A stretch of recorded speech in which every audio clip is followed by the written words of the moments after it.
Good Wednesday afternoon. Welcome to 580 Sports Talk. I'm Brendan Dworzinski. That is Dan Lucero. Thank you so much for stopping by to be a part of the show today. We got plenty to get to. We got a full show. We were off a little bit early yesterday. We're going to be off quite a bit early tomorrow because of K-State basketball. But we've got a full 3 hours coming your way today on 580 Sports Talk. And we've got a whole lot to get to, including plenty, of course, about the Kansas State Wildcats on the Lewis Toyota road to a championship as they look to get back to the Elite Eight for the first time since 2018, taking on Michigan State tomorrow late afternoon. We'll just talk a little bit about the Sweet 16 and how important a championship would be to all 16 teams that remain in the NCAA tournament field. Also, later on in the show today, top of the 4 o'clock hour, Dan and I have our draft of Sweet 16 players. Any player who is still active in the Sweet 16, we're going to draft it. We did a Big 12 tournament draft right before the Big 12 tournament started a couple weeks ago. We're going to do the same thing with the Sweet 16 today. Do you have your draft board?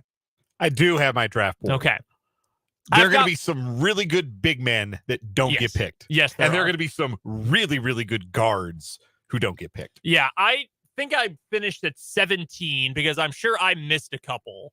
So I think I'm going to get most of the ones I want, but we'll see. I think you get to go first this time. I believe I went first. I do get to go first this time. Yes, that's correct. So that's coming up at the top of the 4 o'clock hour, our Sweet 16 player draft. Also coming up on the show today, we're going to hear from Keontae Johnson and Marquise Noel. They spoke today at Madison Square Garden, getting ready for the Sweet 16 tomorrow. So we will hear from the two K-State superstars. We'll also talk to Tim Fitzgerald, a lot of K-State on the show today. Tim Fitzgerald will stop by from GoPowerCat.com for the Azura Credit Union Wildcat wrap-up. We'll talk a little World Baseball Classic thriller last night. Japan beating Team USA in the final of the WBC, and what a great moment, Ohtani and Trout, for the final out of the game. By the way, Mookie Betts, way to just yak all over what would have been a great situation for the U.S. Yeah, not great situational hitting last night. Kyle Schwarber swinging at a 3-0 pitch when the hottest hitter on the team, Trey Turner, is on deck with 2 on and 2 out, and you're down 2. Yeah, that was really bad. Really bad situational hitting by the Stars and Stripes last night. Truly, truly awful. So we'll talk a little bit about that. We've got our headlines. We've got some One Gotta Go this hour. What is wrong with you next hour? All of it and more is coming up on 580 Sports Talk today. By the way, in headlines, we're going to talk a lot of K-State today. Some big KU news as well. A trio, well, 2 of them today, and we knew Cam Martin was leaving, but now 3 players for KU already in the transfer portal or planning to enter the transfer portal. No one's surprising, but what is going to be a crazy offseason pretty much getting started this week. So we'll get to that more in headlines coming up later on today. Of course, you are welcome to be a part of the show. Either hit us up on our text line, 785-272-9429, or you can jump into the comment section on YouTube. Sports on 580 WIBW is the name of our channel. Shout out to Steven, who's already in the comment section with some kind words about our coverage of the state tournament. Steven, appreciate that a great deal. So thank you, and thank everyone else who is watching along on YouTube and everyone else who's listening in on the Sports Voice of Kansas today as well. I don't have a hat today, and I look weird. I also don't. Is this the first time that we have done this show not on location? Like, because we were in Des Moines, we're in the press area. I wanted to borrow my guy's fedora. He had the different color fedora every day. So good. Every day. Just great hat game, that guy. I don't know who he was, what his affiliation was. Just know he had the great hats and the matching suit jackets. But I think this might be the first time we've been in studio together and neither of us have had a hat. I'm trying to think if there was one, because there were a few when you would go to K-State and, you know, wearing work attire or whatever. And I know sometimes on game days I wouldn't wear them, but man, it's weird. I have, as you can tell, plenty of hair. It's not like I'm covering anything, but you do for a cut? No, not yet. I have not gotten the "wow, your hair's getting long" comment from my wife yet. So my opinion doesn't matter, but when your wife says, "Hey man, getting a little long up there, aren't we, Brendan?" That's when you do it. Okay. It's usually like, okay, when she's working at home, like I'll give her a hug and a kiss and I'm like, "All right, I'll see you tonight." And she goes, "Okay, wow, your hair's getting long." And then, damn it, well, I'm busy tomorrow, I guess. I gotta go get a haircut now. I know what that means. I know what that quote means. All right, let's get into the NCAA tournament. Ooh, actually just popping up some more fun transfer news. Seth Lundy from Penn State entering the transfer portal. How about that? Their second best player. Good tournament, yeah. Yeah, really good tournament. K-State in the Sweet 16. Obviously, there are 16 teams remaining. Do you know how many of these teams remaining in this tournament have not won a national championship? I know exactly how many. Would you care to share with the group? 12.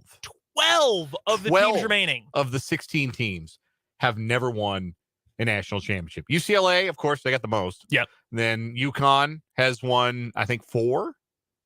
Yeah, 3 with Calhoun and 1 with Kevin Ollie. Yeah, 09, or not 09, 99, 04, 2010, 2014. Yeah. Or 2011. 2011. Yeah, 2010 was Duke. Michigan State's obviously got one with Magic and one with Izzo's head coach, Mateen Cleaves. What, 90? Was that 98, I believe? Izzo's? Yeah. 2000. 2000. That's right. Yeah. And then Arkansas, of course, has their theirs in 1994. So, and then lost to UCLA the very next year in the final. Every other team playing: Alabama, San Diego State, Creighton, Princeton, FAU, Tennessee, K-State, Gonzaga. I mean, none of these teams have ever won a championship before.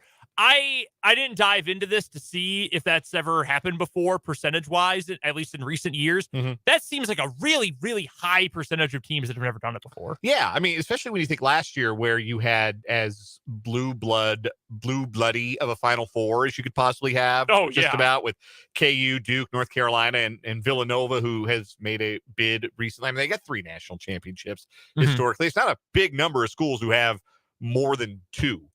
Right. Like, because even at 2, you get some of the historical outliers like Florida's back-to-back championships. San Francisco has 2 natties when Bill Russell was there. I think Cincinnati won back-to-back 59 and 60. Yeah. Like Jerry Lucas.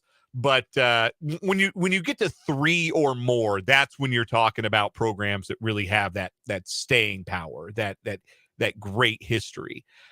And then, this group has 2 programs like that, the 3 or more in UConn and UCLA. But it's a whole lot of newcomers. And that's also reflected in the fact that of the 16 coaches, only 6 have ever even been to a Final Four. Wow. Tom Izzo's been to 9, naturally. He's the dean of the Final Four among this coaching group. And Mark Few and Kelvin Sampson have each been to 2. Sampson went to 1 at Oklahoma and 1 recently with Houston. Few's obviously been to the 2 where he went to the national final with Gonzaga, 07 and 21. Rick Barnes, Mick Cronin, and Jim Larrañaga have all been once. Larrañaga's the one you maybe forget, but he was the head coach at George Mason when they made their miracle run. One of the most famous ones of any of them. He's been such a good coach for so long. Cronin obviously got there 2 years ago with the 11 seed UCLA in 21, and Barnes took Texas there. I want to say 03. The TJ Ford, that team. Was that 03? I think that was 03. 03 or 04, it was in that neighborhood. Yeah, no, you're right. It wasn't 04. I think it was 03. By the way, last year there were 8 former national champions that played in the Sweet 16. Yeah. And again, pretty much all of the Blue Bloods. And you were right, 2003 for Texas.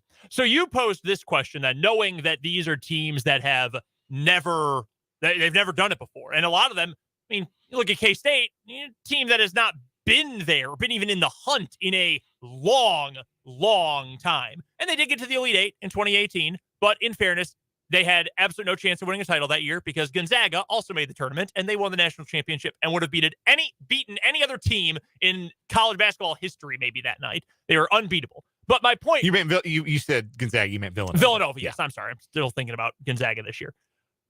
But you posed the question to me, who would it mean the most to win a championship here? Or who would a title mean the most for?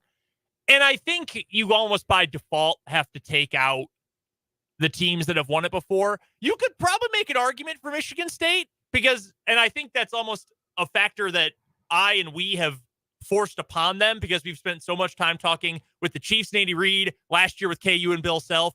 You get number 2, you are in and Izzo essentially already is untouchable. Again, 8 Final Fours is not an accident. 9 Final Fours. Yeah, 9 Final Fours. That's unbelievable. Like, you get 10 and a championship or a second championship. Like, you're suddenly Izzo also vaults into the how many are really above him anymore kind of category. Yeah, that's the pantheon. That's the inner circle of college basketball coaching greatness that he gets a chance to enter if he wins a second championship. So yeah, he might really be the coach that a championship this year would mean the most for. Like, you could really make that argument. I've also, among the teams that have won previously, UCLA winning a national championship. They haven't done it since 1995. And it would be a pretty big deal, I think, for West Coast college basketball. Yeah. Which has taken a bit of a beating in recent years.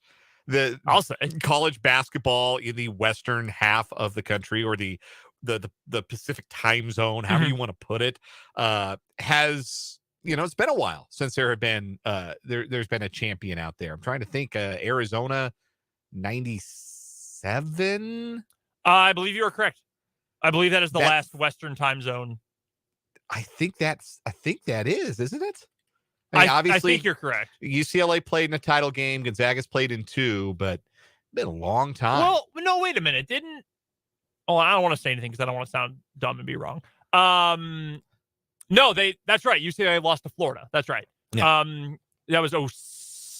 No, 06, yeah. And then it was Odin and Ohio State that lost to Florida in 07. Yeah, the last Western team to win an NCAA title was Arizona in 97. 2 years prior, it was UCLA in 95. Do you want to count UNLV in 90 as Western? I mean, they're not West Coast, but they're not in Pac-12, but they're further west. Those are your only 3 Western U.S. national champions since 1975, which can you guess who that one was? Yeah. So it's been a while, and it would be a big deal for West Coast college basketball, I think. And you say that for Gonzaga too, but UCLA having had many years since their last title, right? That would be a big deal.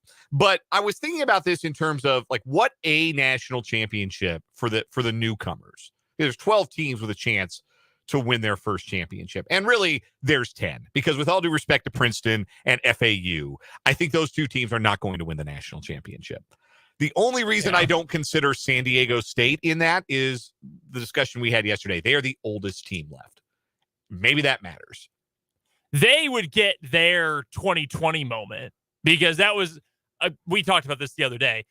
The 4 teams that got the most screwed by not having a tournament in 2020 were KU, Baylor, San Diego State, and Dayton. Yes. Like, those teams got KU and Baylor because they were pretty clearly number 1 and number 2 in the country, and Dayton and San Diego State because that was as good as they had ever been, and maybe their best ever chance to punch above their weight, win a natty. With 2 of their greatest players of all time. Like, Obi Toppin's probably not coming around anytime soon for Dayton. Like, the next Obi Toppin. Same with Malachi Flynn was incredible. Yeah, awesome player. Awesome player.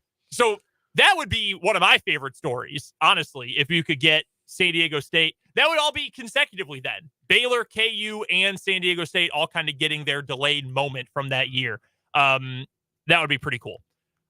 I think for me, in terms of like the most meaningful, I think it's Gonzaga, and I don't think it's particularly close. Like, it'd be a huge deal for K-State, and the storylines would be awesome, and that would be great.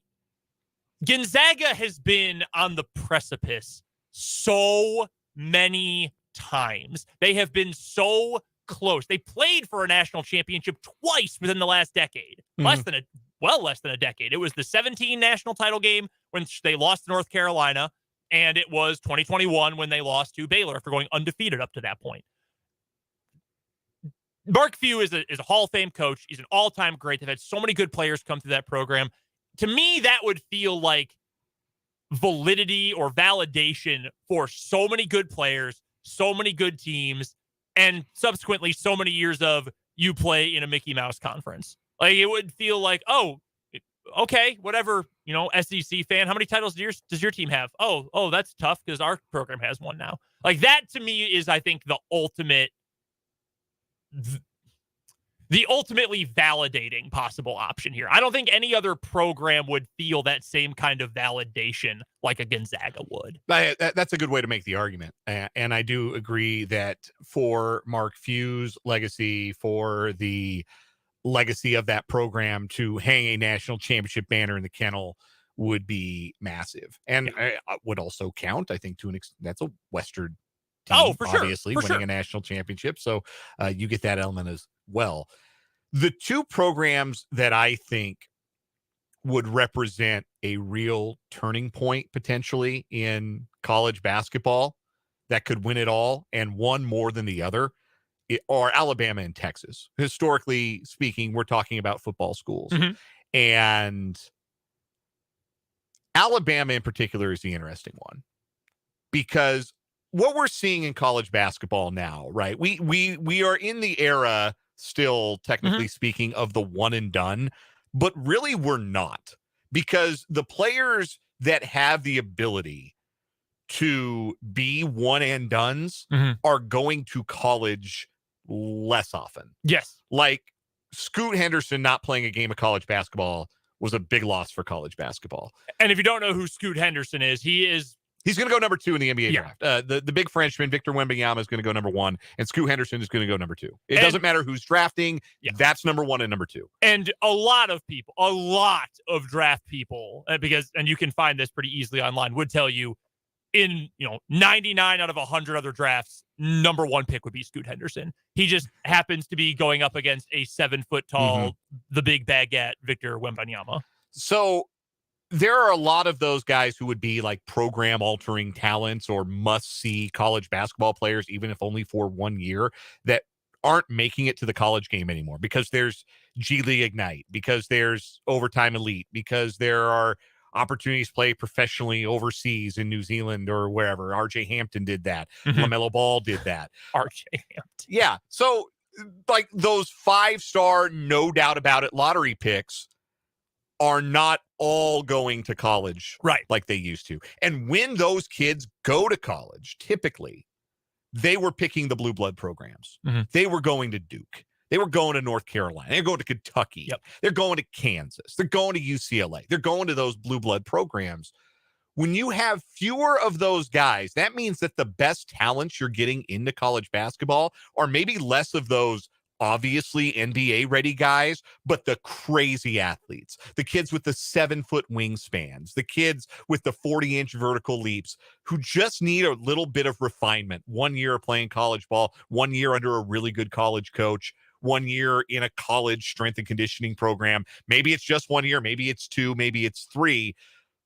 But those are the guys that are going to play in college basketball. Well, where are all those athletes from? Where are the best athletes from?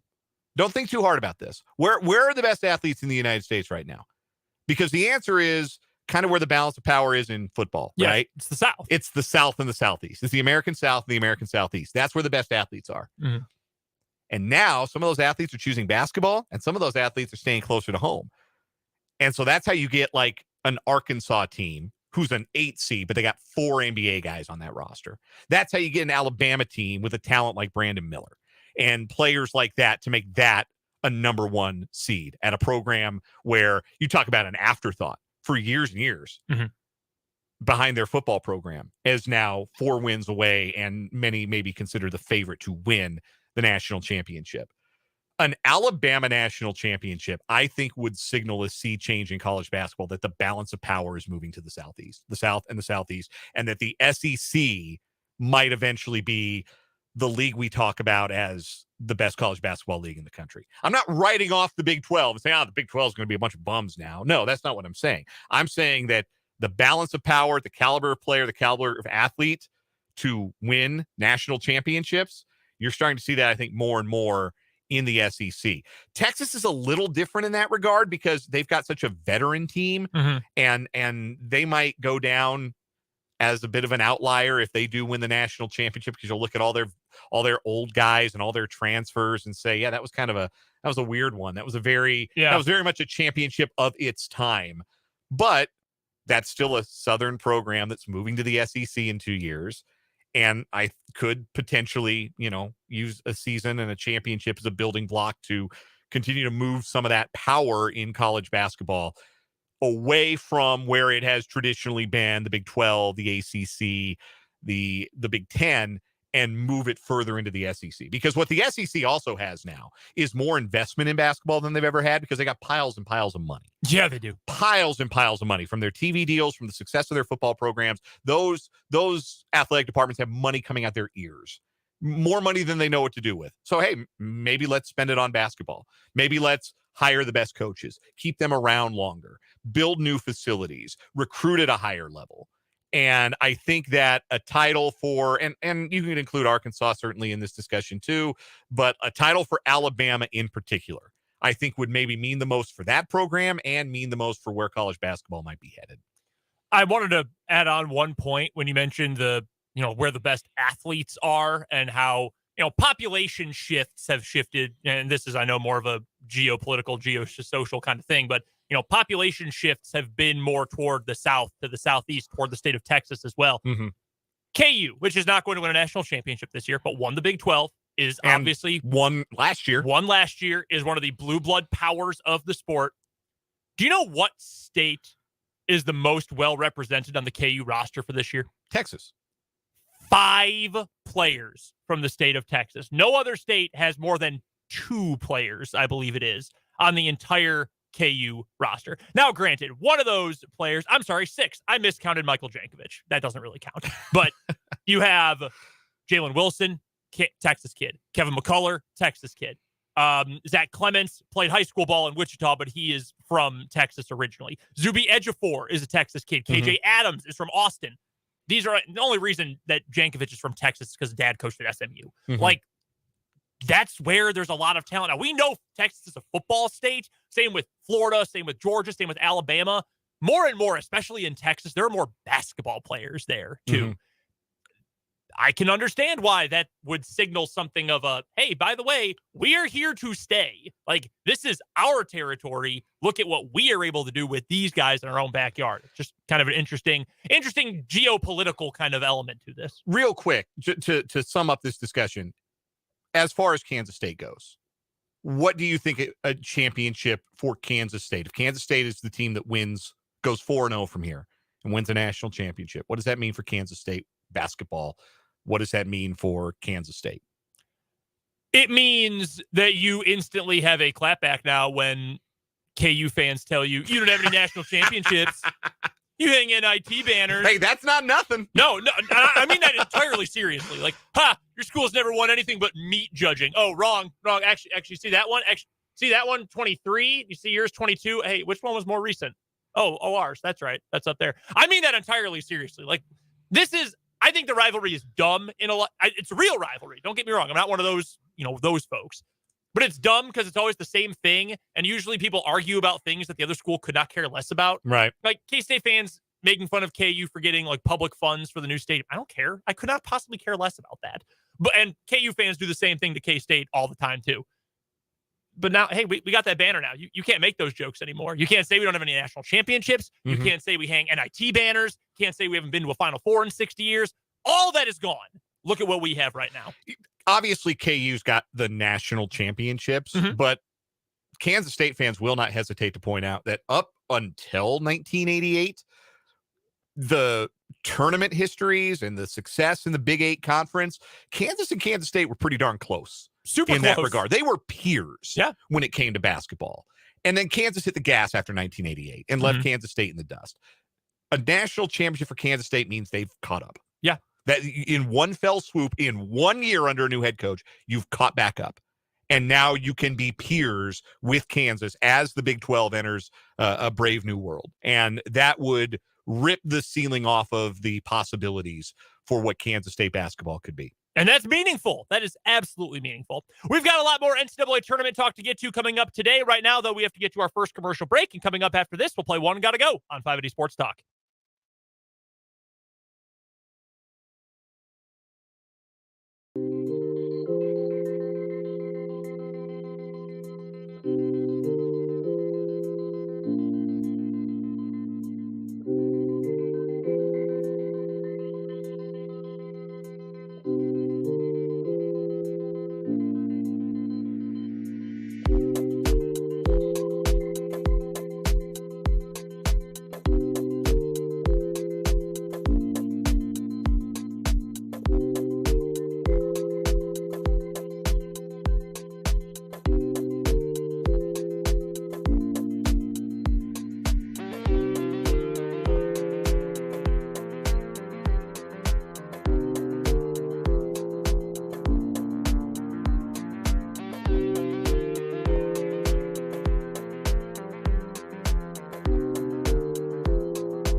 Oh, my microphone was not on. Brendan and Dan here with you on this Wednesday edition That of was 580 your Sports best Talk. intro ever. Nobody could hear it.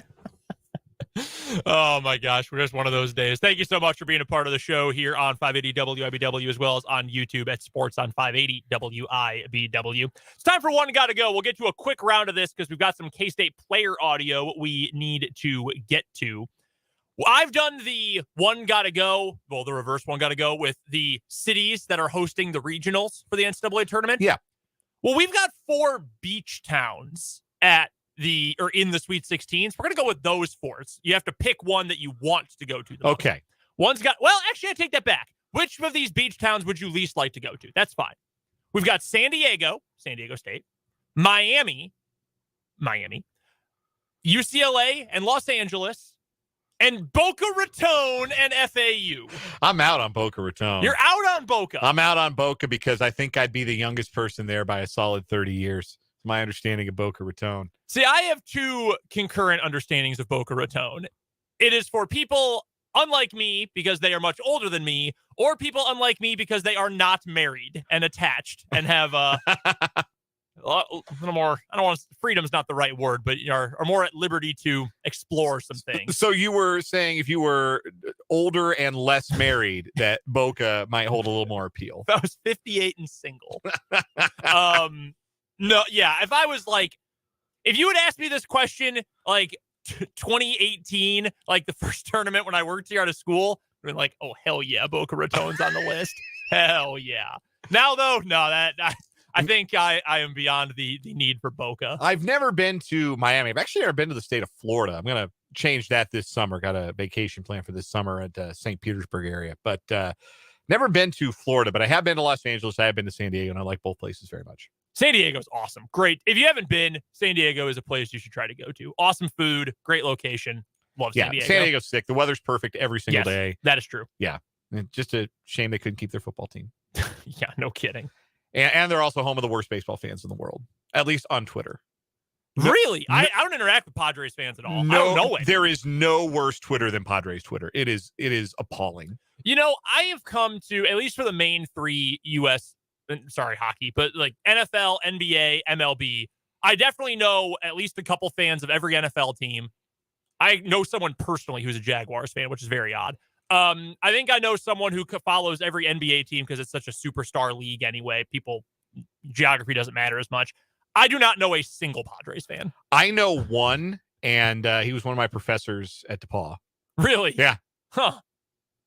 Go Pods. Or not, I guess. I had one, but I think this one's better from the YouTube comments. Shout out our guy Matt for this one. So we're gonna do this One Gotta Go today, and you can play along if you're watching on YouTube. One Gotta Go: oysters, calamari, sushi, Rocky Mountain oysters. One's gotta go. So my answer, this is only because I have never had them. It's Rocky Mountain oysters. I'm not opposed to trying them. Mm-hmm. Someone brought in a plate and said, here's some bull chips. I'd say, all right. Bull fries bull is how fries. They were known in Northeast Colorado. There we go. Bull fries. You just try them. I said, all right, yeah, I'll eat them. I will happily eat them, but I've never had them. Mm-hmm. I've had calamari. Good calamari is great. Oh my God, it's incredible. Bad calamari is kind of it, but calamari is good. I've only had sushi once, but I liked it. And I love oysters. I would eat an entire tray of a dozen oysters right now. I just put them down instantly. There is only one thing on this list that I have not and would never eat, and that is sushi. So I'm out on sushi. Why is it that you won't eat sushi? I don't remember the rationale. Raw food doesn't float my boat. See, that doesn't faze me one bit. Raw, that's fine. Yeah, no, not doing raw fish. No. Do you like oysters? Regular oysters? Yeah. Yeah, man, they're so good. I've had them a lot, but yeah, they're good. Calamari, calamari can be like very high ceiling on calamari. Also a low floor, but an extremely high ceiling for calamari. When I was on my honeymoon in Hawaii, we went to this fish market place, and they had like calamari sticks. They were huge. They were, yay big and yay long. It was like fish sticks of calamari. It was so good. Absolutely incredible. Shout out to the Paya Fish Market in Maui. We've got to get to another break. Coming up after this, we'll hear from Keontae Johnson and Marquise Noel on 580 Sports Talk.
Every segment is better when we open it with Pitbull. That's a fact. I'm a fireball. Also, along with listening to some Pitbull, we've got some Kansas State audio to get to. Both Keontae Johnson and Markquis Nowell spoke earlier on today at Madison Square Garden as the Cats gear up for the Sweet 16 of the NCAA tournament. So without further ado, let's hear what the two K-State superstars, Markquis Nowell and Keontae Johnson, had to say. Hey guys, welcome to New York. Markquis, I know you're from New York. I guess for both of you guys, have you played in the Garden before? And if not, what's it going to be like your first time here? What's kind of the coolest thing about walking around the Garden and, anything unique about playing here that you always dreamed about? We'll start with Markquis and then go to Keontae. It's a blessing to be here, man. Got to give all the honor and glory to the man above for giving me and his team this opportunity to play here. But it's gonna be fun. I mean, you hear all the great stories about the historic performances of all-time NBA players and the greats. So I'm just looking forward to being in this atmosphere and stepping on that court. No, I never played here. This will be my first time. Keontae? Like he said, it's definitely a blessing to be here, just knowing all the history of people that have played here. I played here my freshman year. We played West Virginia. So it's always a good experience coming back and just playing in the NBA arena, just knowing like it's something that we wanted to do when we was younger. Stay in that same row on the aisle. Go ahead. D. Scott Pritchard, K-State Athletics. Markquis, I'm just curious if you might be able to take us through heart over height. Mm-hmm. And then secondly, you kind of blew up on social media during your last performance, and people that may not have known about you know about you now across the nation. How does that feel? It feels good, man. To see that your hard work, your faith, and everything is paying off. So it's a blessing, man. Heart over height means, it's the slogan that I live by. You don't determine somebody's, I guess, destiny by their height. You determine it by their heart and their passion. And that's, something that I live by and that, that I play my game after. So just, your heart is the biggest thing. And I noticed that as a young kid and, I live by that. Hi, Audrey Dahlgren, WLNS in Lansing. Markquis, this question is for you. Michigan State has done a phenomenal job in the first two games shutting down the star point guards of their teams, opposing teams. And so how do you view that? What makes them so difficult in that way defensively? And going maybe more that heart and passion that you're speaking to, do you relish in kind of knowing that they've shut these guys down and maybe you could be the one, to succeed? I determine how the game is going to go. I'm not really focused on, what they did in the past versus other good point guards. I played in the toughest league in the country, which is the Big 12. You have all types of Hall of Fame coaches that, scouted me and, try to stop me. So I don't think that's going to be an issue. I feel like this game is going to be Kansas State Wildcats versus Michigan State, and I'm going to do whatever it takes to win a basketball game. Jim Truesby, Wall Street Journal. For Keontae, you're an expiring story after your health scare. What gave you the confidence that you could come back? And I've also seen where you credited the Kansas State medical staff for one of the reasons you chose Kansas State. I just had the right circle around me. Just my parents, the athletic trainer at Florida and K-State. When I was going through the situation, we just found the right doctors, the best doctors in the world to figure out my situation, and every doctor's appointment I went to, everything was getting cleared. So it just the faith, trusting God, just knowing He had the right path for me, and we just following His lead and just taking it day by day. We're going to crop. Do you have a follow-up? Are there any doctors you want to shout out, like specifically that were crucial for your, Dr. Ackerman from Mayo Clinic. Come across the row in row two. Brandon Zenner, KWCH in Wichita. Markquis for you. Jerome Tang hired 1 year ago. Yesterday, tomorrow, you guys take the floor in the Sweet 16. Just looking back on what this last year has meant to this program, everything that he's brought in, just what comes to your mind when you think about the last year? Man, it's been a special year, for us, and especially, me and Ish, who's not up here. Just you know, we had a rough year last year, and we just stood together. We stood grounded, you know, when things weren't going our way. And when we realized that Coach Tang was going to be the head coach, you know, we believed in him from day one. We believed in his vision that he had for, you know, us two and the program. And to see that, you know, we taking the floor on the Sweet 16, I mean, it's just a blessing. Staying in the middle, one row back. Yeah, I guess this is for both of you guys, Alec Bussey, rivals. You guys have done a lot of team building stuff off the court as far as talking about emotions and feelings, and then a lot of it is kind of carried over to social media with videos that have been posted throughout the season. Can you guys explain why it's important for you guys to be able to connect with the coaching staff beyond a basketball level and how much you've been able to do that this season? Start with Keontae and then we'll go to Marquise. I feel like it's big. Just I feel like Coach Tang, he do a great job of just trying to know us more as men than basketball players. It's deeper than basketball to us. So I feel like he do a great job of just keeping us all together, staying connected. We had team dinner at his house every Sunday, like during the off season, building up to the season. So, I mean, it just shows what character he has as a person. Shows like, I mean, that's really about it for me. It's just deeper than basketball, really. So.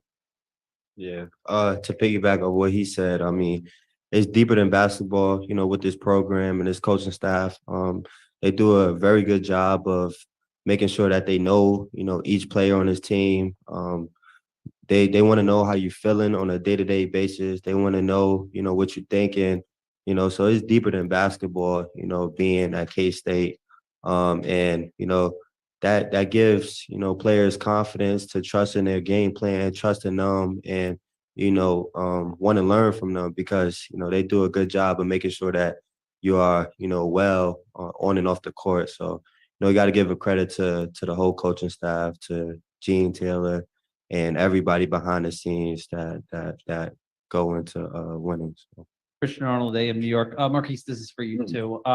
Tyson was here before talking. He mentioned that he remembered playing you in high school. I was curious if you remember playing him in high school, and on this stage in this moment, is there sort of an extra appreciation for being here from you to be going against someone who came up from this area and is you're going up against you know, a local rival almost? I do remember playing Tyson. I mean, he went to Chrysler King High School with Jose Alvarado. You know, I grew up, you know, playing in parks with him. So I just want to give a big shout out to New York City for breeding, you know, tough and gritty guards, and, you know, just give him a shout out. I mean, you know, we are rivals, but we grew up playing against each other. And when we step on the court, it's going to be nothing but competition. But now that I'm here, I just want to, you know, congratulate him on where he came from and how he, you know, got better. And now we both on this stage. So, I mean, it's gonna be a tough game. It's gonna be a blessing, but, you know, shout out to him. We're going to go across the room over here. Just raise your hand so we can see you. Okay, go ahead. Marquise, this is Jerry Bembry from ESPN Landscape. You've got the social media handles of Mr. New York City with the tagline, I run New York. Can you tell the story about why you adopted that? Hey, man, you put me on the spot. I mean, you know, it's just the confidence that I have in myself. I made a promise to myself, you know, back when I was in high school that I was going to do anything and everything in my power to be the best player that came out of New York. So I kind of keep that edge, and that kind of, you know, just reminds me every day I wake up that, you know, I still have more work to do. You know, guys like Carmelo, Bernard King, and, you know, all the greats came out of New York. So that just keeps me grounded and keeps me working hard. Follow up, size has always been a factor with you. Are you surprised that it still comes into play with the comments from Coach Cal last weekend? I mean, I spoke to Coach Cal. He DM'd me, you know, after the game and said that he apologized for, you know, his comment, that he wasn't really thinking straight after the game, but he congratulated me on a good game, on a great game. And, you know, we spoke after that, and he was just like, you know, I congratulated him on, you know, his career and what he's done, you know, at Kentucky, and told him that, you know, I'd be happy to see him at the Hall of Fame one day. And he said, yeah, you'll get there too, because your passion, your hard work will get you there. And he wanted to stay in that my press conference when I do get inducted. So it was just a cool exchange. I mean, it was a cool exchange. I mean, shout out to Coach Cal for reaching out to me. That was really big. For Marquise, could you kind of walk us through like the part of New York where you grew up? What was it like for you growing up here? Like, what was it's a very big, diverse city for you? What was kind of your New York City like when you were coming up? Growing up in New York, I mean, I grew up on 109th and Lexington. I stood in the park, just grinding, working on my game. I had a good supporting cast who was willing to work me out at all different times of the hour. And it was just a rough neighborhood, but I didn't let that affect me because I knew that, God had a bigger plan.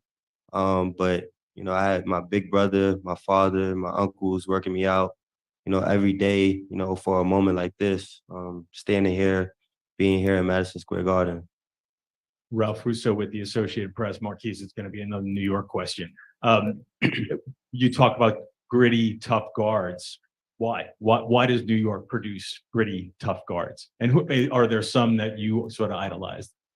I mean, just the environment that you're in, that you grow up in. I mean, you have to be tough and hard nosed, or you won't get to play on the toughest basketball courts.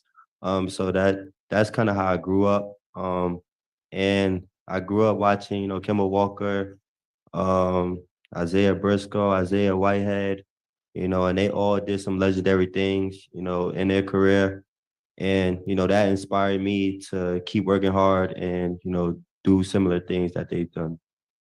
And we'll stay on this side right in front of me, fourth row. Go ahead.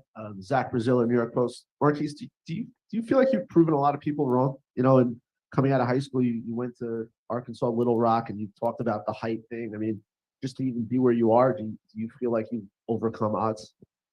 Yeah, I feel like I overcome a lot of odds, just being in a mid-major school a couple years ago, not knowing, what my future may hold, but just sticking that out, grinding, just trusting in my work. But I wouldn't say I proved a lot of people wrong. I proved myself right. I knew that, I'd be a high major guard if I just worked hard and have the right circle around me. And now that I'm here, it's a blessing. I mean, I'm speechless because, God is good. Similar story to you. He went to Northeastern and ended up transferring to Michigan State. I mean, do you kind of see yourself a little in him just in terms of the road you guys have taken? I feel like we have similar, journeys. I mean, he grew up, in similar backgrounds like me. And, we just worked hard. We eliminated all distractions. And we put basketball first. And that's why you get to see Tyson at a Michigan State, get to see Jose Alvarado, in the NBA. So just, it's not a lot of people get to make it, where we come from. So that's why I wanted to shout him out, for making it to this stage. That is Marquise Noel. That is Keontae Johnson, the superstars for Kansas State basketball, speaking a little bit earlier on today at Madison Square Garden to gear up for the Sweet 16. How about that line? I didn't prove people wrong, but I proved myself right. That's awesome. Yeah, that rules. That's really cool. This is such a likable K-State team. Seriously, this entire roster, Desi Sills, super exuberant personality, Keontae Johnson, and I noticed this as early as Big 12 Media Day, just very laid back, comes off as very easygoing, but serious at the same time. Mm-hmm.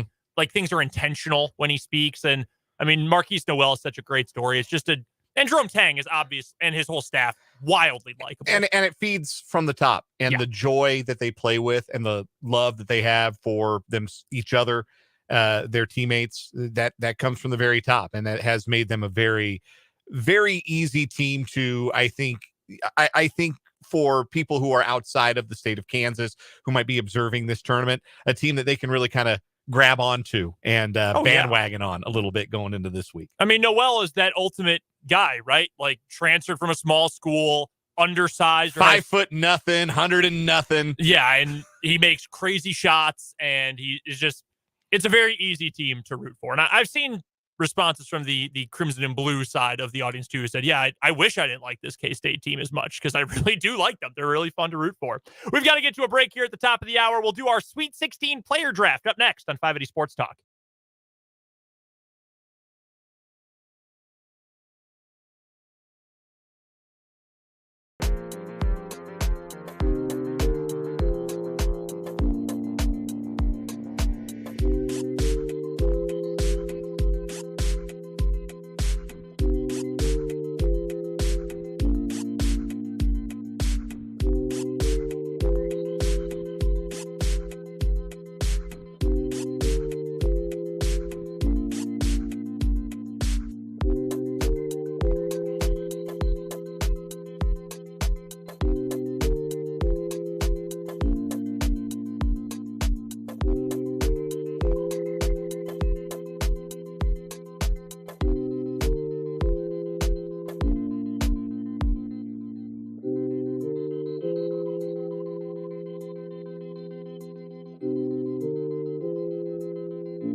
Now, 4 o'clock hour of 580 Sports Talk just getting started here on the Sports Voice of Kansas, 580 WIBW. Appreciate you stopping by to be a part of the show today.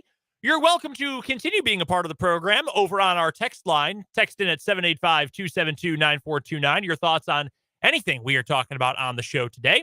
And you can also hop into the comments section on YouTube. It's popping off today. Sports on 580 WIBW is the name of our channel. So swing on by and we'll have a little fun. We've got a busy 4 o'clock hour coming your way. Tim Fitzgerald is going to join us a little bit later on for the Azure Credit Union Wildcat wrap-up. I think we'll have just a few things to talk about. We've got our Sweet 16 player draft coming up in just a minute, and What Is Wrong With You is coming up in just about 20 minutes or so as well. By the way, do you know what is happening at the K tonight? I do not. Is they having a concert? No, it is the Border War. KU Mizzou baseball at the K tonight. Hey, now I didn't realize they played at Kauffman. I love that they do. I didn't know that though. Don't think it's a regular thing. I think this isn't the first time I believe it has happened, but it's a fairly new development. KU owns Missouri, by the way. They made Eli Drinkwitz scared and run away with his tail between his legs. They whomped him in basketball, men's basketball for the second year in a row. Whomped him in a do-or-die tournament game in the women's NIT this week at Allen Fieldhouse. And now the KU baseball team is going to go beat them. I don't know if the KU baseball team is going to beat them, but it'd be cool if they did. I'd be excited if they did. That was wild the other day. I didn't watch much of the game, the women's NIT game, but KU put a beat on them. Yeah, won handily. Yeah. Both Kansas and Kansas State into the round of 16 in the women's NIT. I think it's KU Nebraska. Yeah. And K-State's got Washington. Friday night, that's a late tip because it's in Seattle. I believe a 9 o'clock tip. So late Friday night, we're going to have K-State women's basketball for you here on 580 WIBW FM 104.9. Let's get to our player draft. Let's do it. It is our Sweet 16 player draft. So if you remember from a couple weeks ago, we did this with the Big 12. We've also done about 4 million drafts on this show over the course of time. But it's very simple. Dan and I are going to go back and forth, snake draft style, like your fantasy football draft. And we are going to select, did we determine 8? Is that the number we determined? Yeah, rosters? Yeah, we'll do 8. We'll do All right. 8. Because there are so many good players. There are so many good players and more teams than when we did just the Big 12 tournament. And frankly, a lot of the teams that have made it this far do run about 8 deep. Yeah. Like UConn plays a lot of guys. Arkansas plays a lot of guys. San Diego State plays a ton of guys. Like depth has actually kind of been a factor in this tournament so far. So we are going to go back and forth drafting players. We will do a starting 5 and a bench. 8 players in total for our draft. I went first when we did our Big 12 draft. And by the by, we ended in a dead heat tie in the Twitter poll. Yeah, we put it on Twitter. We'll do a poll on our Twitter account at Sports on 580. And our poll ended up in the end in a dead heat. Which 50% to 50%, which is amazing. Is very funny, but also not nearly convincing enough. No, one of us needs to claim victory over the other. So let's get things started. Dan, since I went first last time, you are up first this time. Who is your number 1 overall pick in our Sweet 16 player draft? So picking number 1, I got to make sure that I get the best player left in this. And it's Brandon Miller of Alabama. He's the best pro prospect. He's 19 a game. He's hard to guard. He's a 3-level scorer. I get him with the number 1 overall pick. That's a pretty easy choice. Yep, that is an easy one right there. So I will get each of the next 2 picks. This is tough. It's a good spot to be in because you really can't go wrong. But man, it is not easy. Let me tell you that much. I am going to go with 2. There's 3 players on my mind here who I want to go with. The first one, I'm going to take, maybe against my better judgment, I'm going to take my big man first. Okay. There are a lot of good big men. There are so many good big men.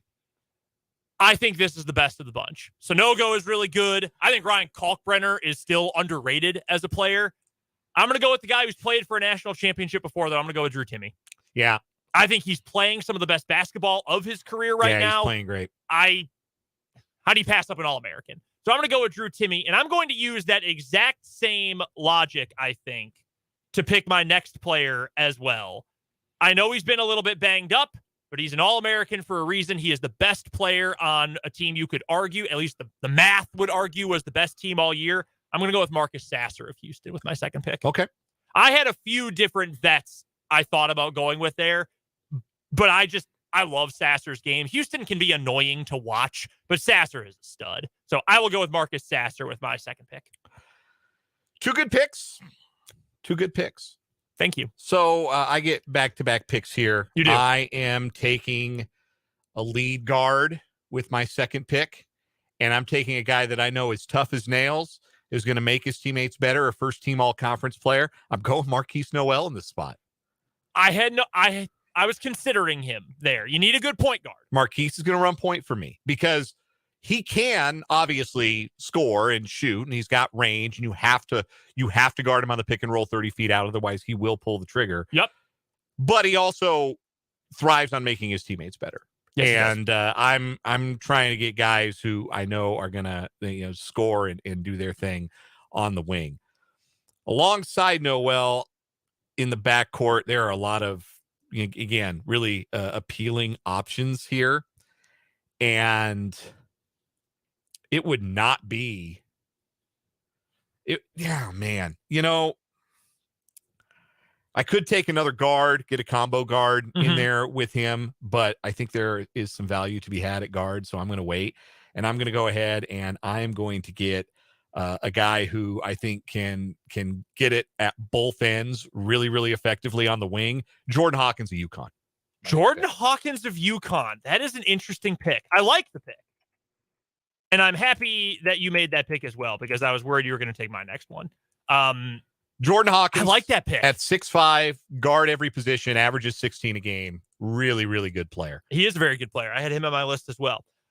I'm going to stick with the trend of going with old guys, though. I'm going to go with another veteran here, another guy who has, in his past, played in a Final Four for a team that is maybe a little bit shorthanded right now, but I think he is one of the best players in all of college basketball. I'm going to go with Jaime Jaquez, from UCLA. Okay.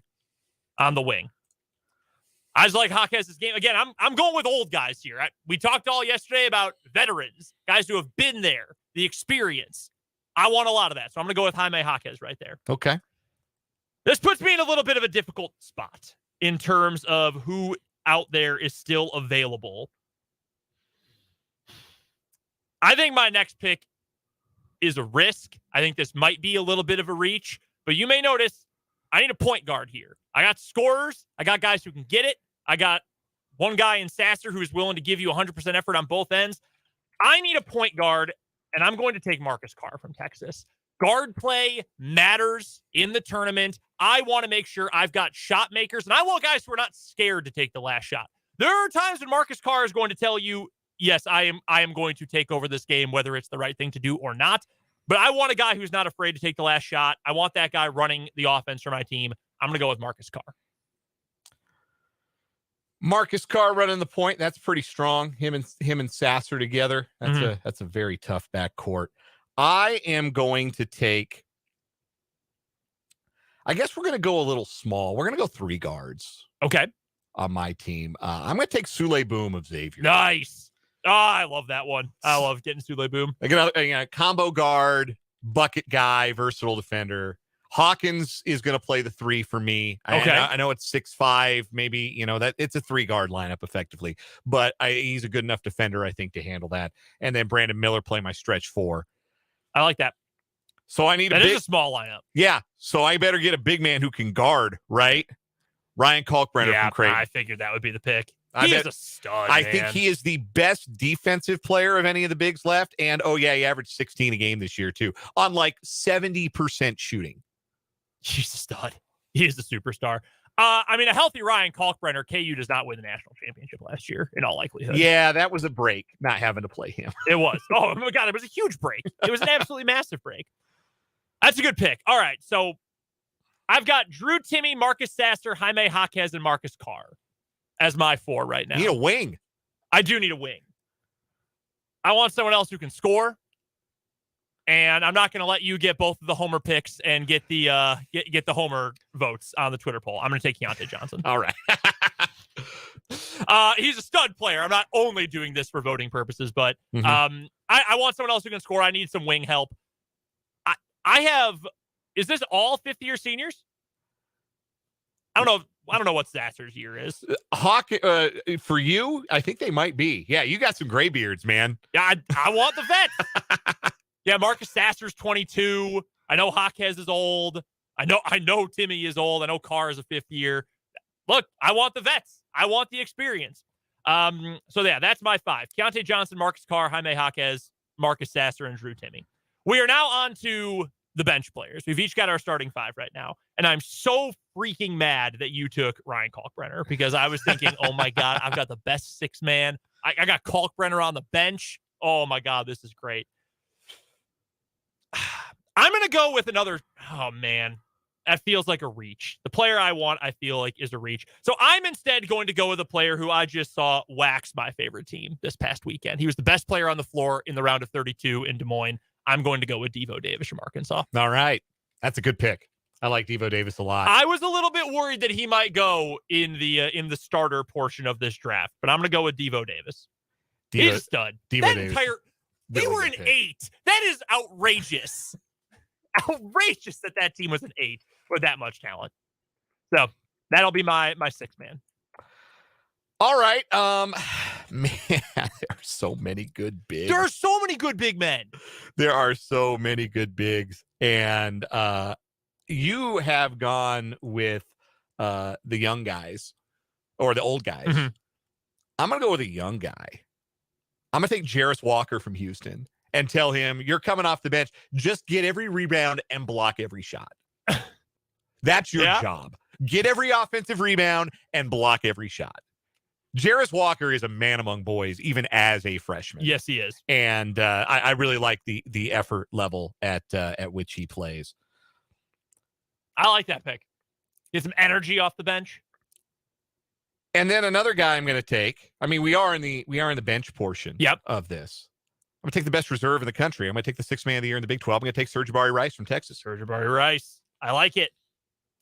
I think CJ Moore, friend of the program, wrote a great piece about Sir'Jabari Rice today on The Athletic. Please go read it. It is phenomenal. And I don't remember who it was from the article. I don't have the article open in front of you. Somebody in the article says that Sir'Jabari Rice is Texas's best player.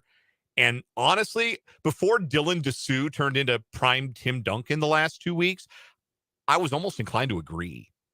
Yeah. Maybe that's because I saw him make 7 3-pointers in a game against Colgate with my own eyes. But no, man, he is impactful and he is a tremendous leader. And he's not going to mind coming off the bench because he's been doing it all year for Texas. So, yeah, he's coming off the bench for me, Sir'Jabari Rice. All right. This is the hardest part of the entire draft because there are so many guys left and I only have 2 final picks. I've drafted 6 of my 8 players so far. I feel like I have to have a big man. I can't have Drew Timmy play 40 minutes. But man, there are so many good options there. I kind of want some bench scoring. I'm surprised this guy has not gone already. I've been singing his praises all week. I think I have to go with Adama Sanogo right here. Sure. I got to make sure I spell his name right too. So Sanogo, I believe. Sanogo. Okay, that's what I thought. Got to put it on the Twitter. I want to make sure I give him the respect he deserves.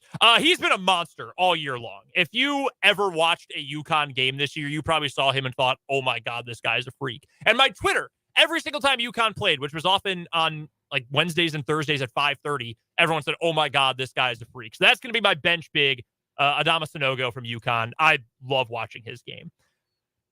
I have no idea what to do with my final pick. Do I go with more scoring? Do I add an extra big man coming off the bench? Do I go for extreme defense? You're just never going to score on me when the bench unit comes in. There's a lot of options here, and I'm worried about making the wrong pick. I am going to go with a shooter off the bench, a guy who I told you on our drive to Des Moines, I really wish KU had kept recruiting him when he was in the transfer portal. I'm going to go with Baylor Shireman from Creighton. I need a shooter off the bench. He is the ultimate March, oh my God, this guy of the tournament, I think. That headband, the body type, the game, the skill set. I'm going to go with Baylor Shireman so I can get some bench scoring. That's a good pick. And I have been wondering if that's what I need is bench scoring here. Nobody has taken, for example, Trey Alexander from Creighton, a 42% three-point shooter. I had a bunch of Creighton dudes on my list. Or Gonzaga's Julian Strother. Mhm. The ACC Player of the Year, Isaiah Wong, is still on the board. Tiger Campbell, UCLA. If you're looking for like a point guard, there's some good point guards still out there. I had him on my list. Janelle Davis of FAU. Jamal Shedd from Houston. Jamal Shedd. Yeah, like Houston's got a bunch of dudes. Yeah, they do. Like they really do. They got a bunch of dudes. But I'm gonna go ahead and take because I thought about Anthony Black, but I don't think I really need a ball handler here. Because like Sule Boom can do that, Rice can do that, right? Like in my 8-man rotation.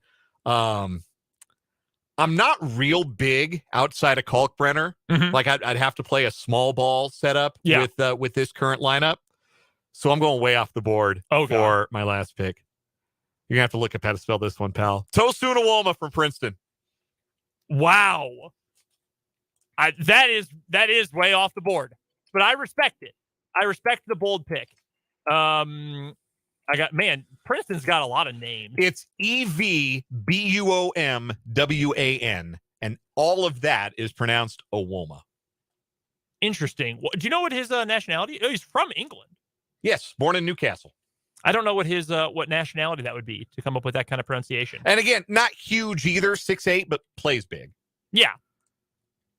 All right, he is the final pick then of our Sweet 16 draft. All right, Dan, run us through your team. So I am going to start 1 through 5. Marquise Noel, Sule Boom, Jordan Hawkins, Brandon Miller, and Ryan Kalkbrenner. I'm bringing Jarris Walker, Sir'Jabari Rice, and Tosun Awoma off the bench. I'm going with Marcus Carr at the point in my starting lineup. My 3 guards, wings, Sasser, Jaquez, and Johnson. You can play pretty versatily, I think, with those pieces. Yeah, you can. Yeah. And then Drew Timme is going to be my man in the middle. Off the bench, I'm going Devo Davis from Arkansas, the big man, Adama Sanogo from UConn, and I'm going to get Baylor Shireman off the bench as well. Other names that stood out to you who did not end up getting picked? I mentioned him. Dylan Dessou has played as well as any big man in this tournament. I was either going to take Sanogo or him. He's been an All-American if you just take the last 6 games. Arkansas, obviously, you took Devo Davis, but I thought hard about Jordan Walsh for the bench. I had him right here. Who else? I mentioned Isaiah Wong, ACC Player of the Year. Mentioned Tiger Campbell, Tyson Walker, Michigan State. We didn't mention any Michigan State guys. No. But like Tyson Walker or the Hauser kid, whichever Hauser it is. Name Joey. that Hauser. Yeah, I think it's Joey. Joey Hauser. Ryan Nemhard, Creighton, is playing at a really high level. Yep. You mentioned Trey Alexander. I did mention Trey at 42% from 3. Incredible. You want to enter the portal? There's a school a couple hours south that could use some help. Any thoughts about Santiago Vescovi? He annoys me. Sounds like a great bench player in March. That's essentially why I picked Shireman. It's funny. We look at the team, like we didn't mention any San Diego State guys. We didn't mention any Tennessee guys. By the way, Fulton is geeked about your Princeton pick. I bet he is. He sent our Sports on 580 group chat. Hell yeah, Dan. Great pick with Tosun. He is our Ivy League insider, Fulton Caster. All right, so we're going to put this up on our Twitter, and we will have you then go vote on it. If you're not following us on Twitter, the handle is very simple. Sports on 580. That's the handle, and that's what the display name is as well. You can go and vote. We'll put the poll up. Who wins? Dan with his 8-man rotation, starting 5 and all, or me with my starting 5 and 8-man rotation overall. We're going to put that up on Twitter here during the commercial break at the top of the hour. I think we did a good job with this one. Occasionally, we've done drafts in the past that they seem kind of lopsided. I have a vivid memory from the COVID era, doing a show with our good pal Marco. Jake was off on paternity leave, so every day at 4:00, Marco and I did a draft every single day because it was COVID and Jake was gone. Was it like the baseball one that you guys did? Oh, yeah, it was. It was one of the ones because you replied to it and said, "Oh my God, Marco waxed Brendan." And I remember thinking, absolutely yeah, took it's you tough. to the cleaners. I cannot remember what exactly it was, but yeah, I got whooped on that one. So I think it was you had to pick a starting pitcher from each division. yeah, that's what I took Kyle Hendricks. Yeah. We built the starting five. That's rotation. That's what we did. And you got taken to the cleaners. Yeah, it was tough. It was a tough one. I also got roasted one time when we did a starting five, like an all-time NBA starting five, and I picked Charles Barkley as one of my starters. He was a good player. He was a great player. I probably could have picked Tim Duncan instead, but I went with Barkley. Yeah. It is what it is. It happens sometimes. I think this is a very even draft. Yes. And again, we both got the homer pick because I used to do that all the time as well. I know what people like. Yeah, appeal to your voters. We're going to put that up on the Twitter right now. We'll take a timeout, come back with what is wrong with you, and Tim Fitzgerald will also join us later on this hour here on 580 Sports Talk.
The Sweet 16 player draft poll is now live on our Twitter at SportsOn580. So go stop by, take a look at who we drafted, get the visual of it, and then vote in the poll. Who had the best player draft? That is open now, and it'll be open for the next 24 hours. So if you want to wait a little bit to vote, well, then wait a little bit. But just make sure you vote by 4:30 tomorrow.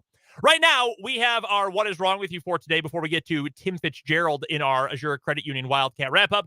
2 news stories going head-to-head to try to take down the woman who stole from a charity fundraiser that was trying to benefit someone who had cancer and then blamed the cost of coleslaw for why she needed all the extra money she stole from the fundraiser.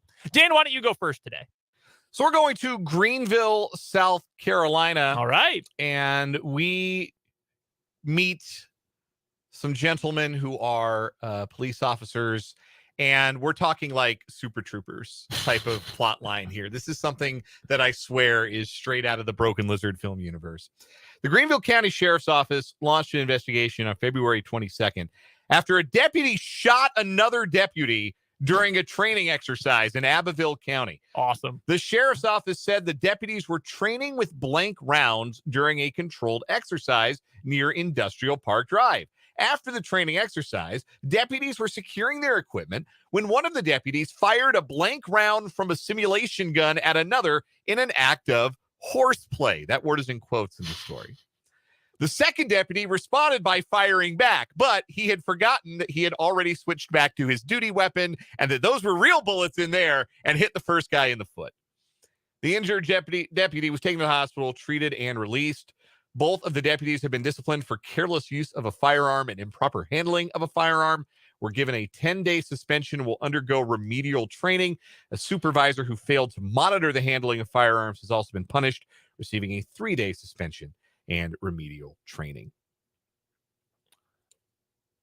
It's going to be hard to beat this story, man. It's very funny. Oh, shoot. That was my real gun. Hey, guess what's going to happen? Oh, you were firing a blank at me. Guess what? Dude, it's going to be hard to beat this story, man. It is. Doesn't that sound like something that like Ramathorn would have done to Farva? They're just so dumb. So impossibly dumb. Really, really stupid. Don't mess around with guns, even if you think they're fake. In our business, they tell you to always assume every mic is a hot mic, to act like every mic is a hot mic, so you don't accidentally say something horrible and awful and get fired for it. Right. Assume every gun is a loaded gun. I think that's great advice for everyone who would ever, for any reason, encounter a gun. Assume it is loaded. Matt in the YouTube comments said, sounds like Farva from Super Troopers. Yeah. Oh, my God. Dude, that is unbelievable. My story today is going to take us to the Fresno area, Clovis, California, to be exact, where a Fresno man has been arrested for not the first, second, third, not four, not five, not six, not seven, for the 10th time in a month. 38-year-old Keith Chastain was booked into the Fresno County Jail for the 10th time since February 19th, earlier this week. The most recent arrest took place Tuesday evening when Clovis police say they received a call about a stolen truck that Chastain was suspected of driving. We got a great punchline here, though. An officer located the stolen truck driving in Old Town Clovis and followed it until additional officers were in the area. Officers initiated a high-risk traffic stop in front of the Clovis Police Department and arrested Chastain without incident.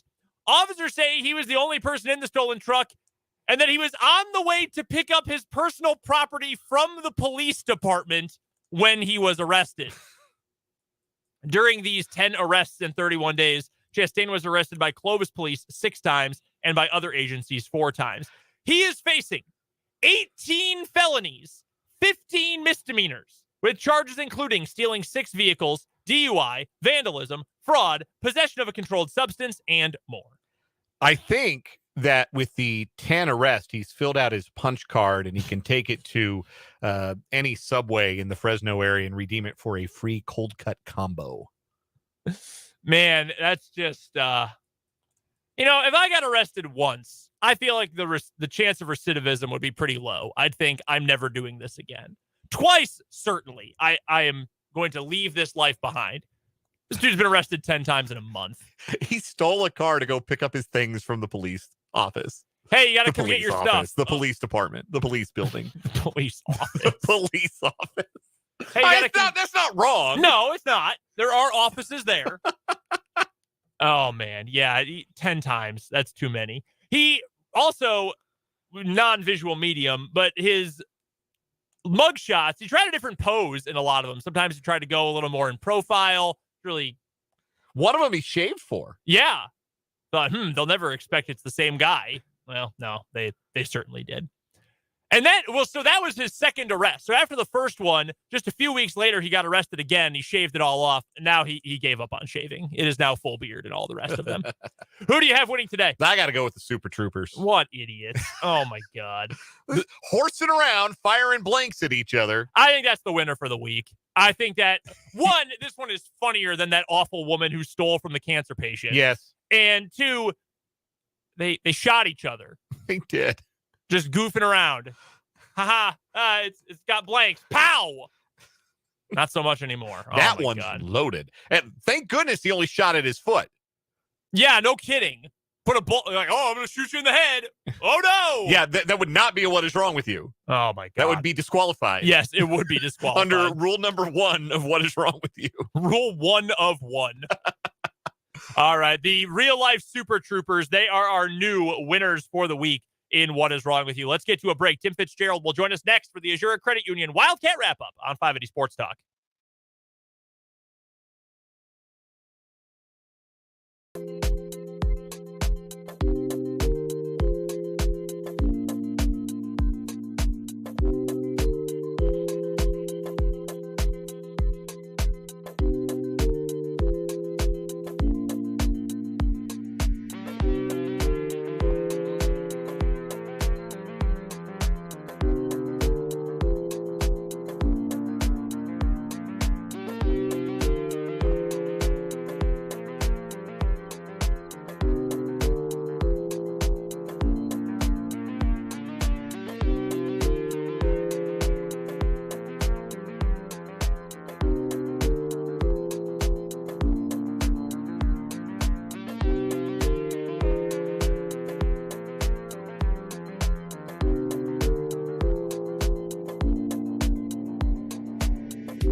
It was a big Kansas State victory over the Kentucky Wildcats this past Sunday in the round of 32 in the NCAA tournament, and now the Cats are back in the Sweet 16 for the first time in 5 years. And to talk all about it, the publisher of GoPowerCat.com, Tim Fitzgerald, joins us here on 580 Sports Talk for the Azura Credit Union Wildcat Wrap-Up. Go follow Fitz on Twitter @LifeOfFitz and check out his and his staff's great work over at GoPowerCat.com. How excited are you, Fitz? The Cats are back not only in the tournament, but into the second weekend, into the Sweet 16. Vibes are high. The players, we were talking about this earlier, are just extremely fun and likable. The coach is fun, likable, and obviously just incredible at his job. Just how good are the vibes right now for this K-State team and for all you guys who cover K-State on a regular basis? Yeah, it's pretty cool. I mean, there's no doubt. It's exciting. Covering the NCAA tournament just gets better and better the deeper you go. And of course, I'm not actually there because I sent this one off for my young guys to take care of because they're young guys and can keep up with the pace better than I can right now. But it's pretty cool. And I've always said, I probably have said it on the show through my many years of doing this, The best sporting event I've ever covered was in 1993 when I was the sports editor in Salina and I covered a Final Four for Kansas and New Orleans. There is nothing like it in college sports. Maybe the national championship in football has that feel, but there's something about the spectacle of 4 schools being at one site, 3 games to decide a national title, and all those fan bases. It's all the media opportunities. It's just really cool.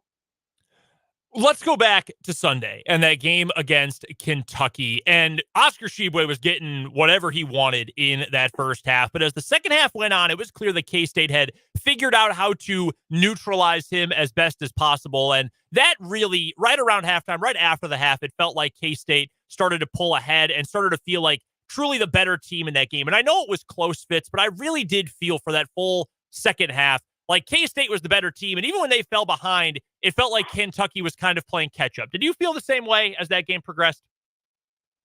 Yeah, the fact that K-State didn't turn the ball over for roughly the last 15 minutes of the game was just a huge factor. This is their Achilles heel, and no team can turn the ball over on a regular basis. But, when K-State keeps at 11 or fewer, they win. When they get up into those teams, they struggle. They get to 20 and they're going to lose. And that will be probably the emphasis we'll see from Tom Izzo and his coaching staff, trying to get K-State back into uncomfortable situations like they were often in the Big 12 when the opponents knew them quite well, and try to get Marquise Noel and company to turn the ball over more, because that is what breaks down everything K-State wants to do.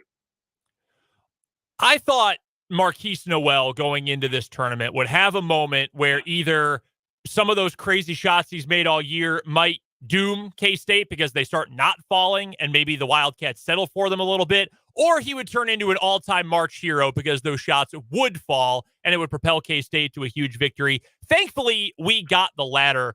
With a few days to digest it, Fitz, I mean, what do you make of that performance from Noel? I know he's made shots like that all year round. I know he's been the heartbeat of this team for the entirety of this season. But to see that happen when he's hitting step back rainbow threes over Oscar Tshiebwe and hitting these deep triples and he's making these crazy passes on the biggest stage, what does that say about him, the player he's become, and how does that performance stack up with some of the best K-State tournament performances you've seen? It's way up there. I might still put Jacob Pullen and Xavier ahead of that performance simply because that was a Sweet 16 game to get to the Elite Eight. But it had a lot of that same feel. You need a big shot, I got it. You need a big pass, I got it. Whatever the team needs, I'm going to answer, or I'm going to play a role in the team answering. It did seem a lot like that. It was special. There's no doubt about it. The fact that he only, and I say this with respect, only had 9 assists, and you can basically remember almost all of them, shows how impactful he was passing the ball. And that iconic image that's circulating around on Twitter now of him standing over the ball. I finally found that play that it came on, and he drove down to the side of the lane and actually bodied Oscar Tshiebwe and put it up with him on his back. And I think that was probably, the whole heart over height thing was he set the ball down emphatically and said, there, play with it. And the Kentucky guys were, as they did all day, looking for some kind of call from the officials. I was going to say that was the play where Noel got in the lane. He leaned in, flipped it up, and then they were whining about the call. That's why they're or whining that he didn't get a technical for slamming the ball, right? Yeah, they were being hall monitors. Yeah. Crossing guards. It summed up the day for me. I mean, it really did sum up exactly why Kansas State won, because it didn't get wrapped up in any of that. They went about and played, and I think that's probably, I was amazed to see how much John Calipari was just whining about officials rather than coaching his team, and it showed up in the end of the game. We're talking to Tim Fitzgerald, publisher of GoPowerCat.com, as we do every Wednesday at this time for the Azure Credit Union Wildcat Wrap-Up here on 580 Sports Talk. Find Fitz and his staff's great, indispensable work covering the Cats at GoPowerCat.com, and follow Fitz on Twitter at LifeOfFitz. Oscar Tshiebwe had 25 points and 18 rebounds, and Kansas State gave up a whole mess of offensive rebounds, which is kind of Tshiebwe and Kentucky's stock in trade. But even with those numbers being what they were, I thought that was yeoman's work from K-State's bigs. I thought David Gasson and Naquan Tomlin acquitted themselves pretty well in that matchup, and that Tomlin in particular has been super in this tournament. What's your evaluation of the way K-State's bigs have played to this point so far? Yeah, I thought it was a great team effort on trying to limit Sheboy overall, and he couldn't really be limited, but I think it just kind of set a tone for the game that nothing would be easy. You might get your points, but it's not going to be easy. And I thought they did a great job teaming up. I was really surprised at how physical Naquan Tomlin tried to be and David Gasson tried to be. But it's kind of funny when you see a play, the only guy that could match that was Deontay Johnson. And he would cover him once in a while, but there was a kind of a scramble for a ball underneath the Kentucky basket late in the game. And Deontay went head to head with a really strong guy in Sheboy and ended up with the ball. So K-State battled, and whether that is because they were fighting someone in the low post or just overall, that has to be the persona of this team. They have to fight tooth and nail for everything while not getting sloppy with the ball. You spoke about Kansas State not turning the ball over, particularly in the second half. They only had 8, I think, in the game. One of their lowest single game totals, if not the lowest of the season. That felt to me like an example of how locked in K-State was, because it didn't seem to me, and Fitz, you can correct me if I'm wrong, but a lot of the brain cramp turnovers that Kansas State has made at times this year, those weren't in evidence. Do you think that this team has gotten to, in these 2 tournament games, a level of focus, a level of locked in that maybe even surpasses where they were at times in the regular season? Yeah. And I think your description as brain cramp turnovers is perfect for what they do. It comes back to the simple act of valuing possession. And that's, quite often something you talk about in football because there's fewer of them. But in basketball, when you're squandering 20% of your possessions with turnovers and maybe another 10% with ill-advised shots or late shot clock chucks, you're losing a third of your opportunities to score. And if you're doing that, you're in big trouble as a team. So the more they can maximize every time they have an offensive possession, that helps them, of course. But also when that converts to defense and they can get back into the broken court, maybe get the ball off the rim or possibly a turnover on the other end that is a live ball turnover, that's when this team gets really good. They get into a feeding frenzy of their ability to, go down the court and make things happen. So I'm excited to see exactly how this translates out. Will they have that same attention to detail, and will they be able to keep that attention to detail with a much better coach team in Michigan State? Because that is what they pose as a problem for K-State. This is going to be a really well-coached team. To that point about Michigan State, what is the thing that they do or the thing that they are that you think does, and maybe it is the coaching matchup and the fact you're going up against a guy who's been to 9 Final Fours, but what is the thing about this matchup that you think potentially is the biggest stumbling block for Kansas State? Well, now that they have a little time to prepare, it's not a one-day preparation like Kentucky had. And if you look at Tom Izzo's record in the Sweet 16, it's rather astonishing how effective he is. That means he's great about going home, getting in the lab, and dissecting his next opponent and understanding their tendencies. I think we'll see him locked in on what K-State does much better than the first 2 opponents. And I think Montana State was just unable to stop some of those things, although they proved to be a little more effective. And Kentucky just honestly didn't even look like they cared.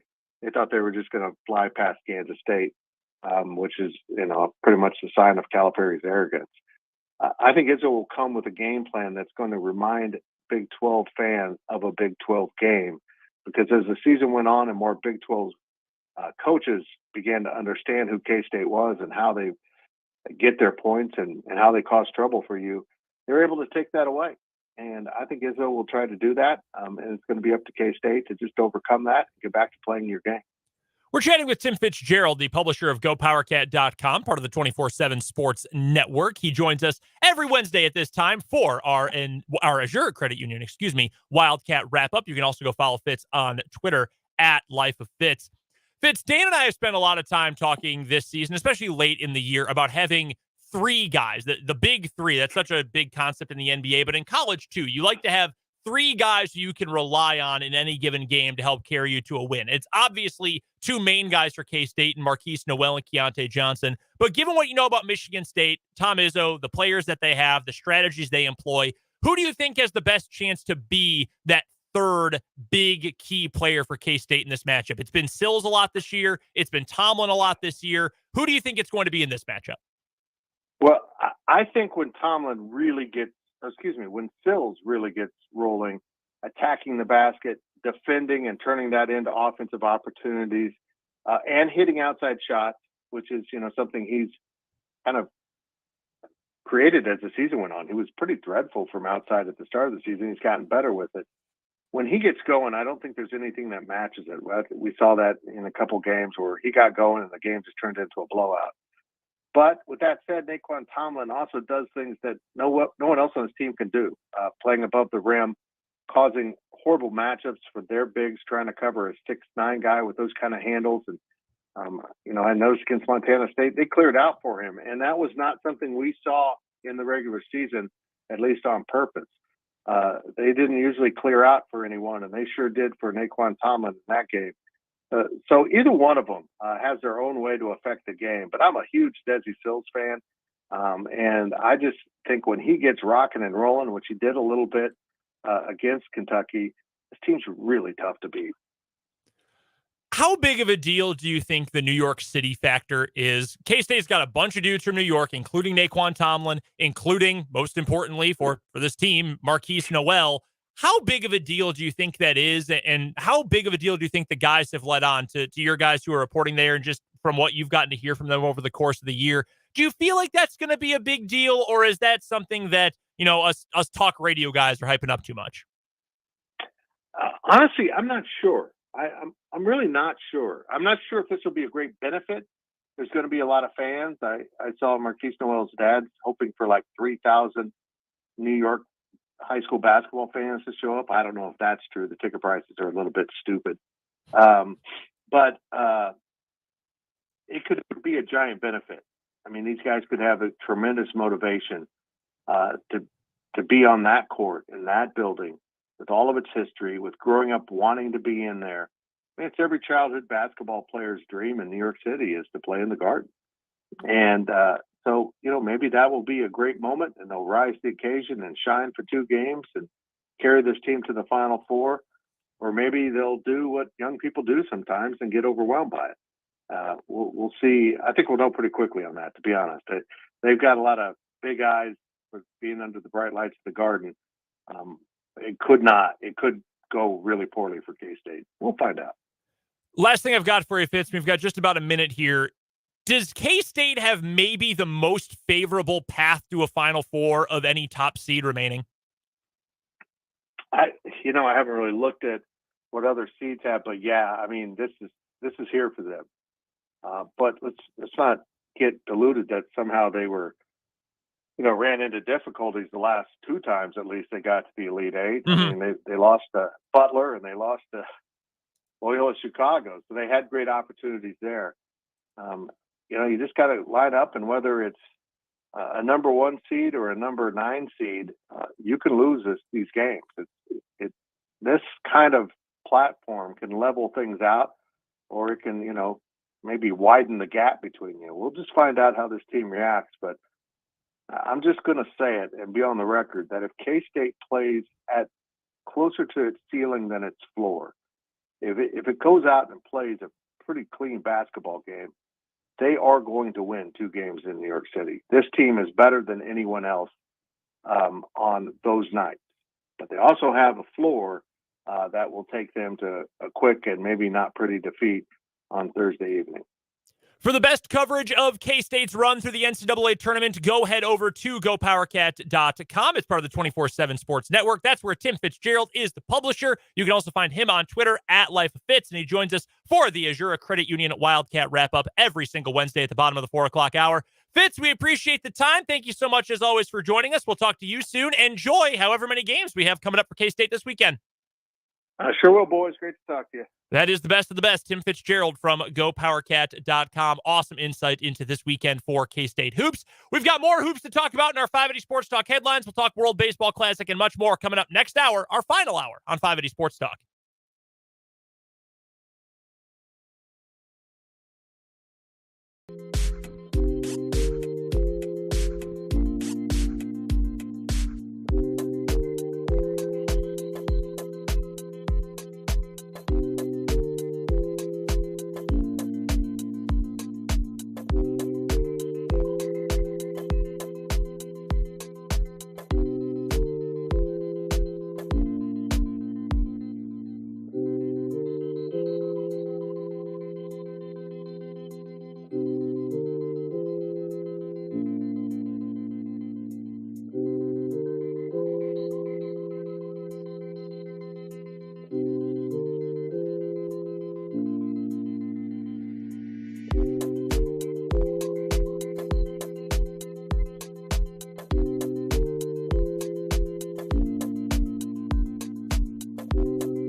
580 Sports Talk with 1 hour to go on this Wednesday, March 22nd. Thank you so much for joining us. I'm Brendan Dworzinski. He is Dan Lucero.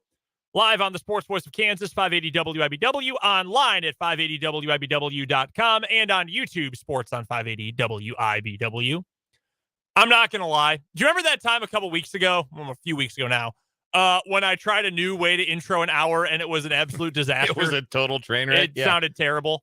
I'd very, very genuinely considered at the top of this hour using one of the lines they have at the Raising Cane's drive-thru and saying, yo, yo, yo, want some sports talk to go, but I decided not to. Oh, I'm so glad you didn't do that. I'm really, really glad. That would have been better than whatever I said last time. I don't even remember what I said. It was very innocuous. What's up? It was it was corny as hell. I don't remember what it was. It sucked. It was big time. bad. It was bad. What's up? I was like 5 years old when that ad campaign was a thing. And you best believe I was at home all day saying, what's up? Well, so was everybody else. That commercial had America in a straitjacket. The most annoying commercials sometimes end up being the best. For example, the Whopper song. Yes. Which I hum to myself constantly. Have you listened to them at all on Spotify? Yes, I have. Last night, in fact, when I was thinking about it, because I saw another new one. They've got a chicken fries ad now. Chicken fries, chicken fries, chicken fries, chicken fries. I wish. No, and I thought, oh man, I got to pull this up on Spotify. So I did. Man, a new thing to annoy Abby with. Perfect. Wow, I can say literally the exact same thing. The exact same sentence. Oh my gosh. Coming up this hour on 580 Sports Talk, we've got our 580 Sports Talk headlines here in just a moment. We will also get to some thoughts on the World Baseball Classic from last night. The Team USA, Team USA lost. It was unfortunate. It came down to an awesome clash of the Titans in the final at bat of the game, though. One of the Japanese players said he thought he was watching a manga. Wow. For those who don't know, it's a form of anime, like it's like an anime comic book, essentially, right? In extreme layman's terms. And that's about as far as I can go into it because I don't really know the culture of it either, but I know that much. Right. It's like, like Japanese animation where like superheroes face off against each other. Yeah. And it's really like exaggerated. Like you've probably seen examples of it in popular culture without knowing exactly what it was. Oh, for sure. But yeah, that was kind of what it felt like a real live clash of the Titans. I mean, it's baseball's superheroes, really. It was awesome. Like the best doing it right now, facing each other with a championship on the line and 2 outs in the 9th inning in a 1-run game. And they're teammates in the majors. Yes. Only to add to it. No, it was absolutely awesome. So we'll talk about that coming up a little bit later on today. And of course, we're taking your texts throughout the show, 785-272-9429. You can also comment on the YouTube live stream. Sports on 580 WIBW is the name of our channel. By the way, don't look now, Dan, but do you know how many subscribers we have on YouTube? Are we up to 200 yet? We are not. As we sit right now, and I got to pull it back up because I closed the tab. But as of this second, we have 199 subscribers on YouTube. So if you have not subscribed yet and you would like to be subscriber 200, go and do so. Sports on 580 WIBW is the name of our channel. It's the best way to find all of our live streams, all the new videos we post, all of that. Just subscribe. It's free. Just click the subscribe button on YouTube. Sports on 580 WIBW. Let's get right into it with our 580 Sports Talk headlines for this Wednesday, March 22nd. I'm just going to keep with the theme that we've had over the last few days. Well, yeah, I'll keep with the theme of college basketball coaching because the KU news is not surprising. It's big, but not surprising. So we'll start with the major NCAA basketball headlines, including one that just broke a few minutes ago. Notre Dame has a new coach, and it is not Porter Moser. It is Micah Shrewsbury from Penn State. Got them to the tournament for the first time in 12 years. Got them a tournament win. I mean, they just punked Texas A&M in the game they played. Micah Shrewsbury is getting a 7-year deal at Notre Dame. We did know, or you extolled this virtue upon us the other day, that he is an Indiana guy. He is Indiana to his core. Hanover College. He's been an assistant at Butler. He's been an assistant at smaller Indiana universities, including my alma mater, DePauw.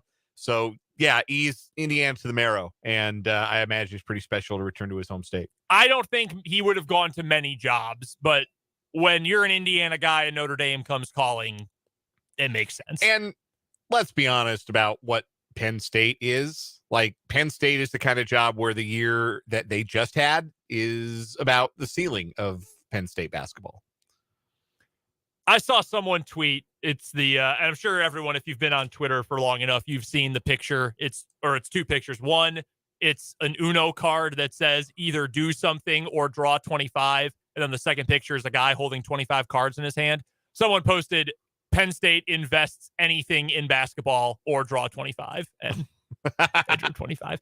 Yeah, I mean, it's a team that has just never cared about basketball, or at least for a long time has not cared about basketball. By the way, we've got the official numbers, $4 million a year for Micah Shrewsbury.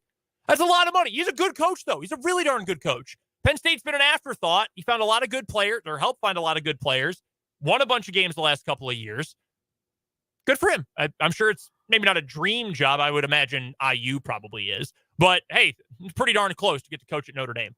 Other news from the coaching world we know for sure today, Kim English has officially been introduced at Providence.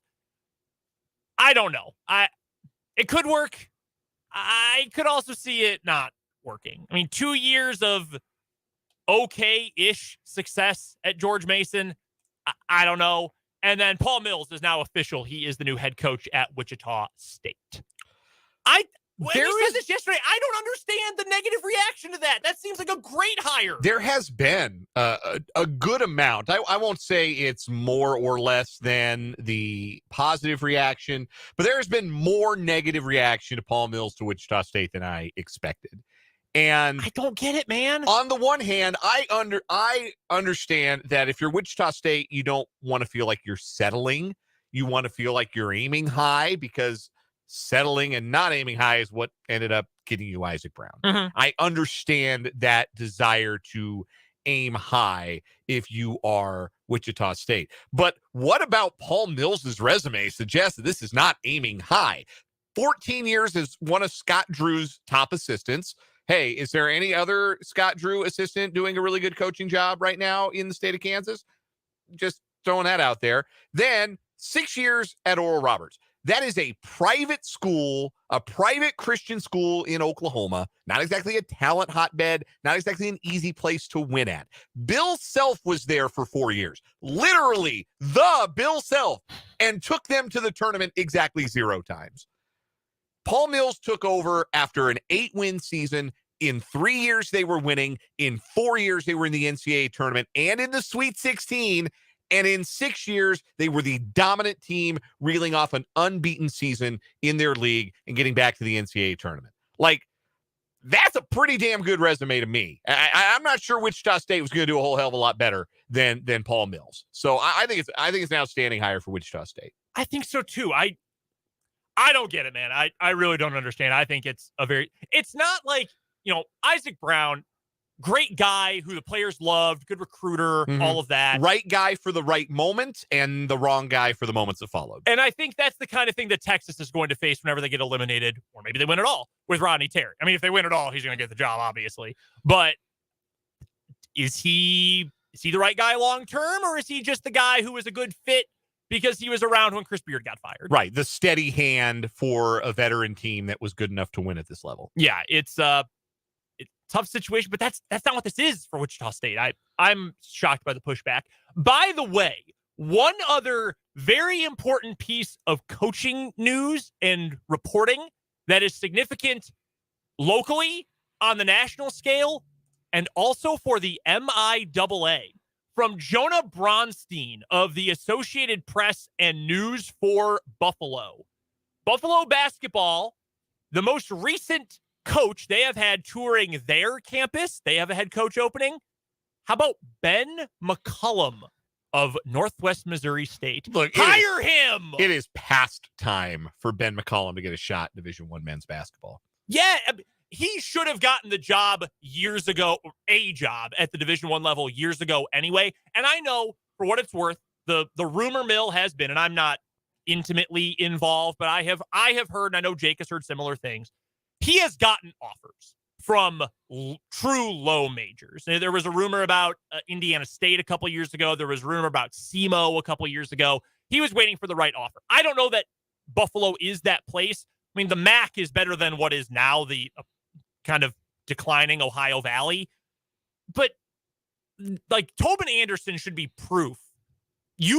Division II coaches, if you can win anywhere. Good coaches are good coaches. And a school that would be very familiar with that in a different sport, Buffalo, because they hired Lance Leipold out of Division III. Yeah.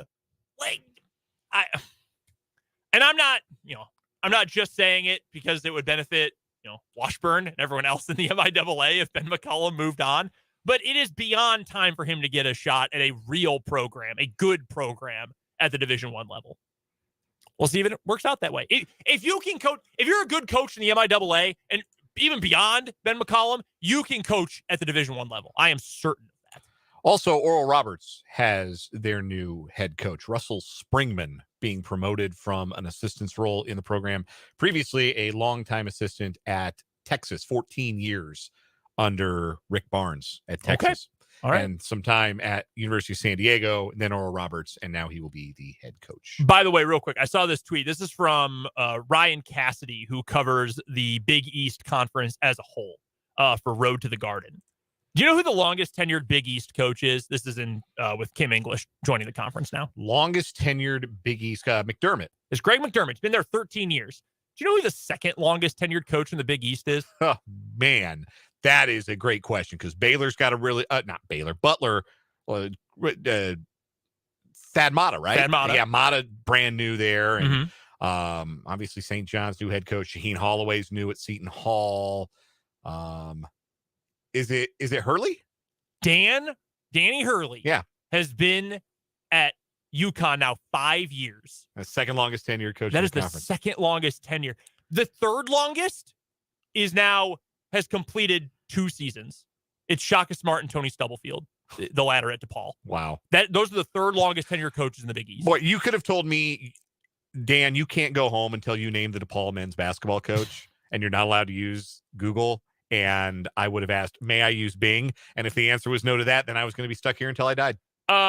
They really had something cooking in 21-22. They got really close to maybe actually being on the bubble. And then they added good players. They added Emoja Gibson, who was really good at Oklahoma. And they somehow got worse. They were really bad this year. This is a topic for a different radio program, but how does DePaul not win?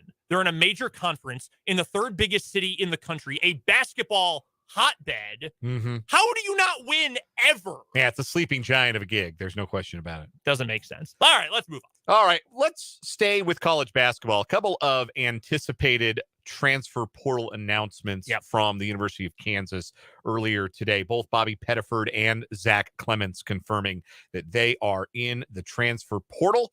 That makes 3 Jayhawks who've entered the transfer portal since they were eliminated from the NCAA tournament. Cam Martin, of course, being the other. Bobby Pettiford spent a little too much time injured the last couple of seasons, so we never really got a chance to see him, I think, fully integrated into Kansas's rotation and really get a chance to see what we could do, but we'll always have that last-second tip-in against Wisconsin.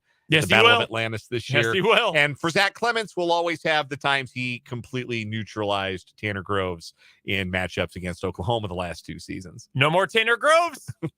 No more Zach Clements. No more need for Zach Clements.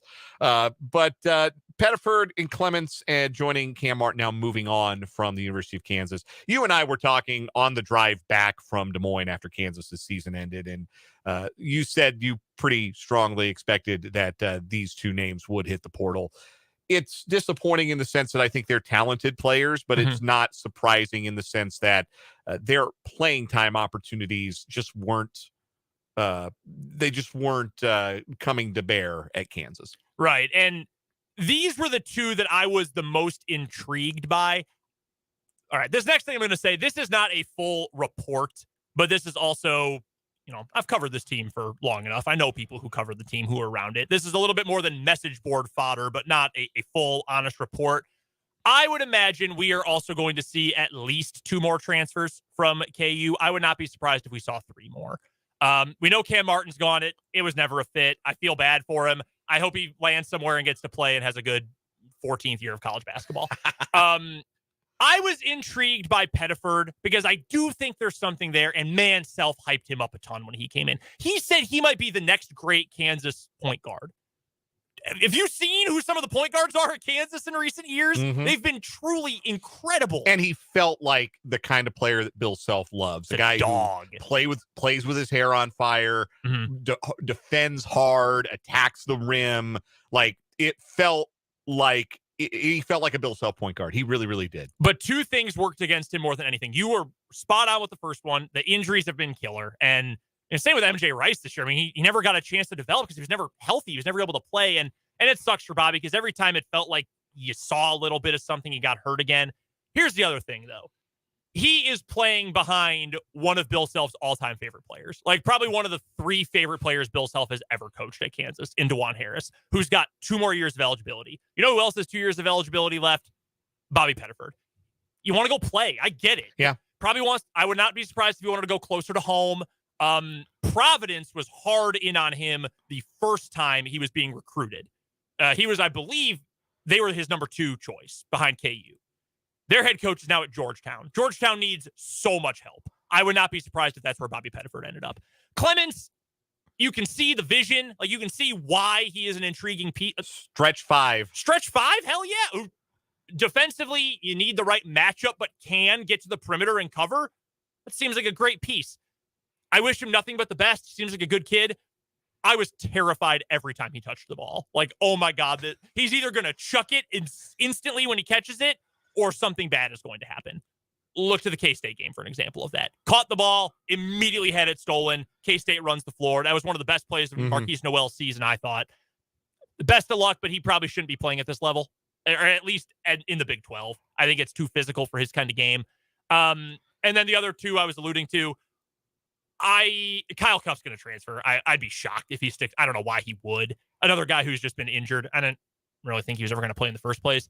And the other 2, I think MJ Rice is going to leave. That's just my opinion. It just felt like a lost year. Sometimes that happens. And I would not be surprised if Yesufu was gone. I like Joe Yesufu. I wanted it to work out. I would not be surprised if Joe Yesufu was gone. Not a report, but just what I've heard. Speculation, not reporting. Yeah, I mean, this is going to be a brand new KU team next year. Yeah. You're going to have DeJuan Harris and a couple big men.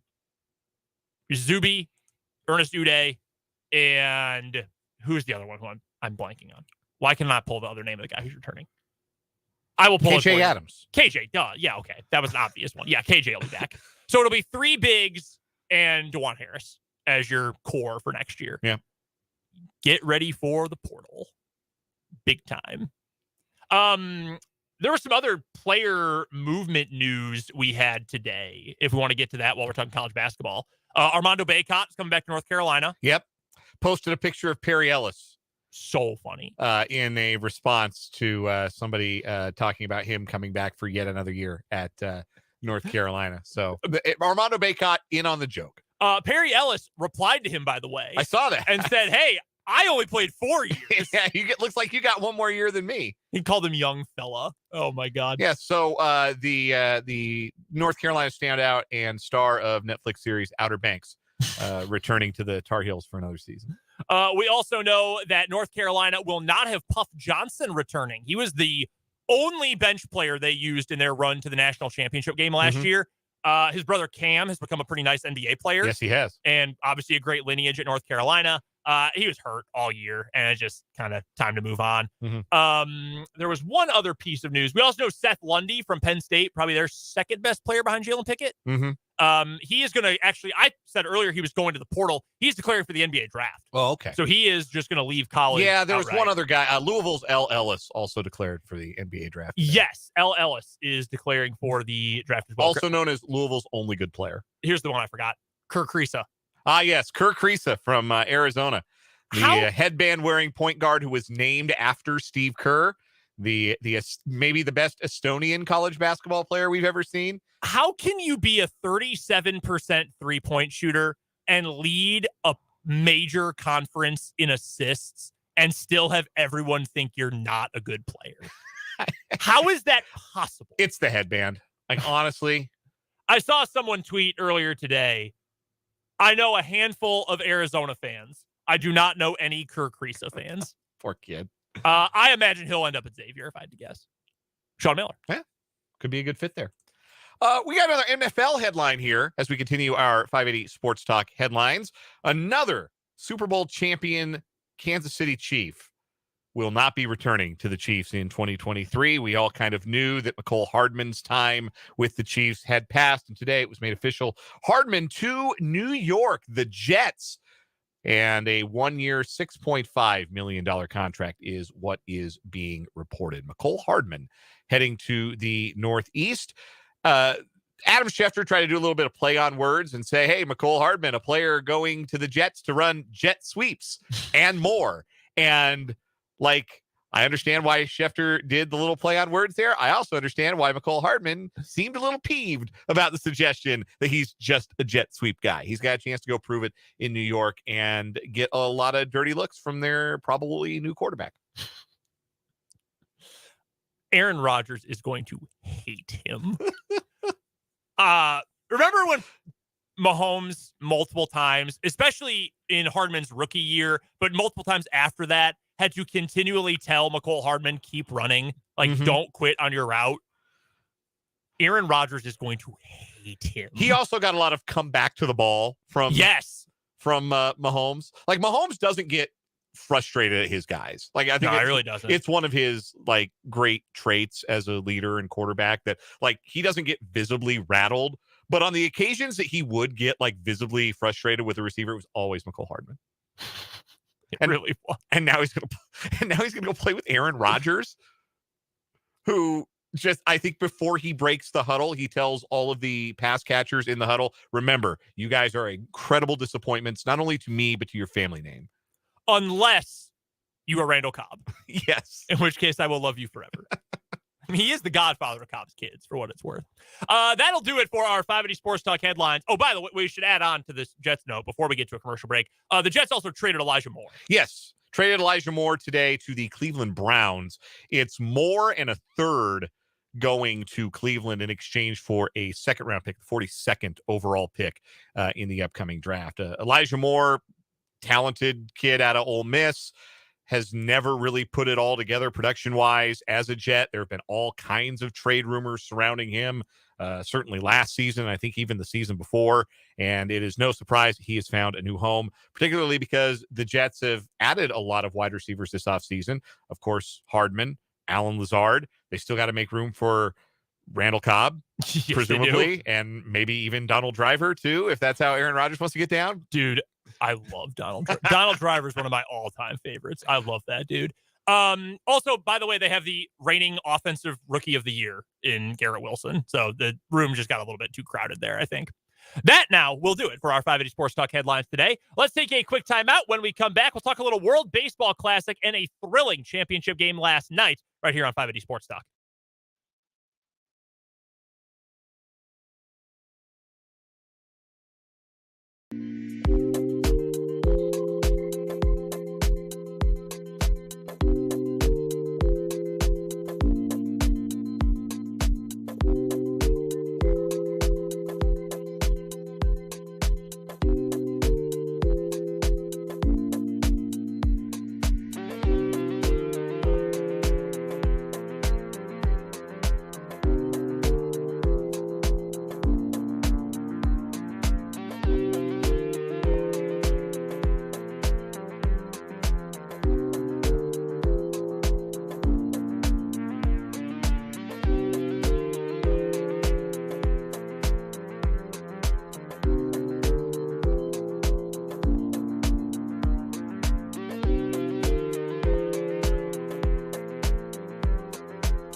right, we've got Dan back now, back on the live. I'm back. Hi, everybody.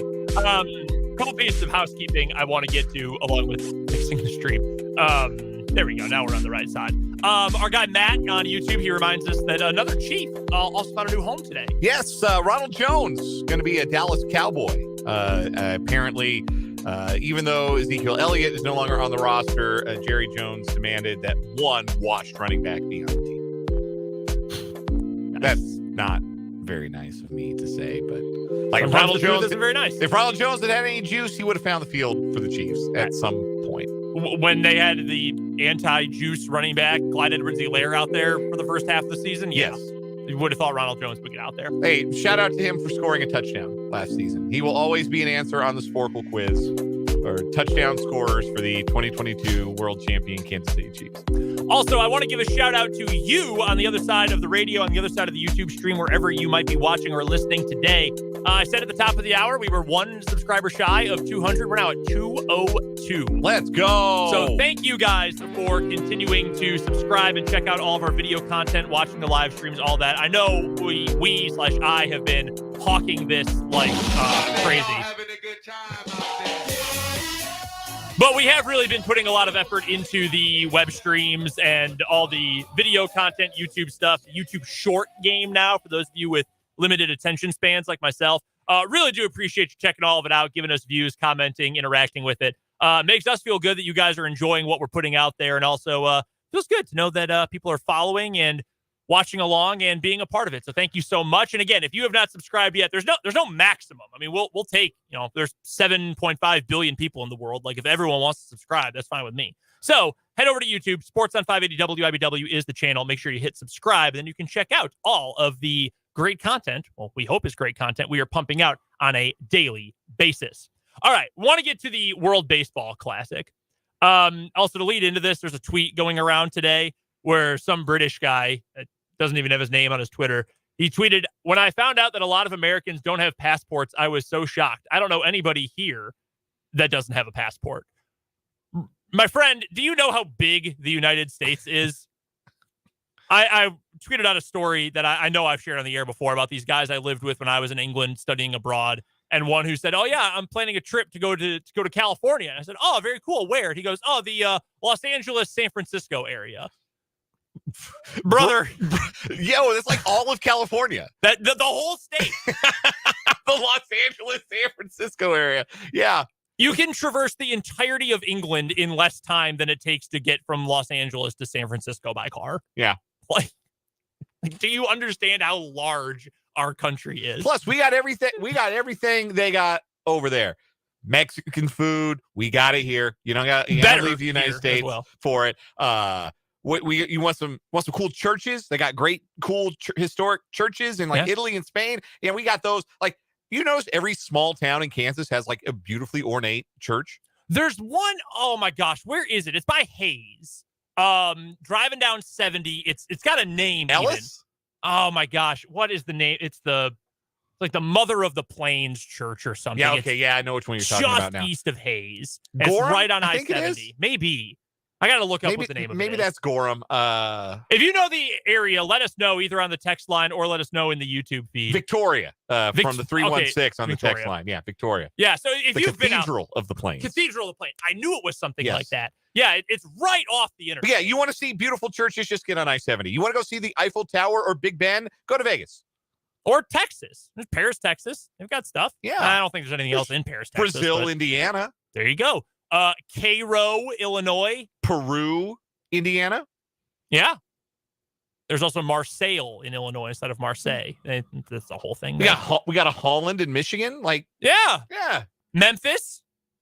I mean, that's not Europe. That's Egypt. Yeah. You want to go see the pyramids? We got one that's the Bass Pro Shop. USA. USA. You want to see King Tut? Nah, man. I need boots. I need a reel. I need some candy bars. I'm gonna keep I want to see a gigantic fish tank. I'm gonna keep it all the way real with you. I've never been inside a Bass Pro Shop, dude. It's an experience. It's worth it. I've been in Cabela's to use an ATM. They're similar. They're similar. Yeah. No, Bass Pro Shop. I've never been in a Bass Pro Shop. All right, we have baseball to talk about. I know, but I'm going to date myself. I'm only 28. Like, I'm not old by any margin, but there are certain things that make me feel like I am totally out of touch with what's cool. The first one, like TikTok, when that really blew up and I'd be at football games, I have this vivid memory of being at Siemens Stadium, getting ready for a game and seeing the students who get there so early doing these dances and rehearsing them and then doing them for their phones. And I thought, oh my God, I am ancient. I could have been buried in one of those pyramids. I am so old. Have you ever noticed recently how popular Bass Pro Shop hats are? Like, the youths wear them all over the place. And I don't know why. I don't know what's cool about having a Bass Pro Shop trucker hat, but they're super popular. I got to be real, man. I have not noticed that.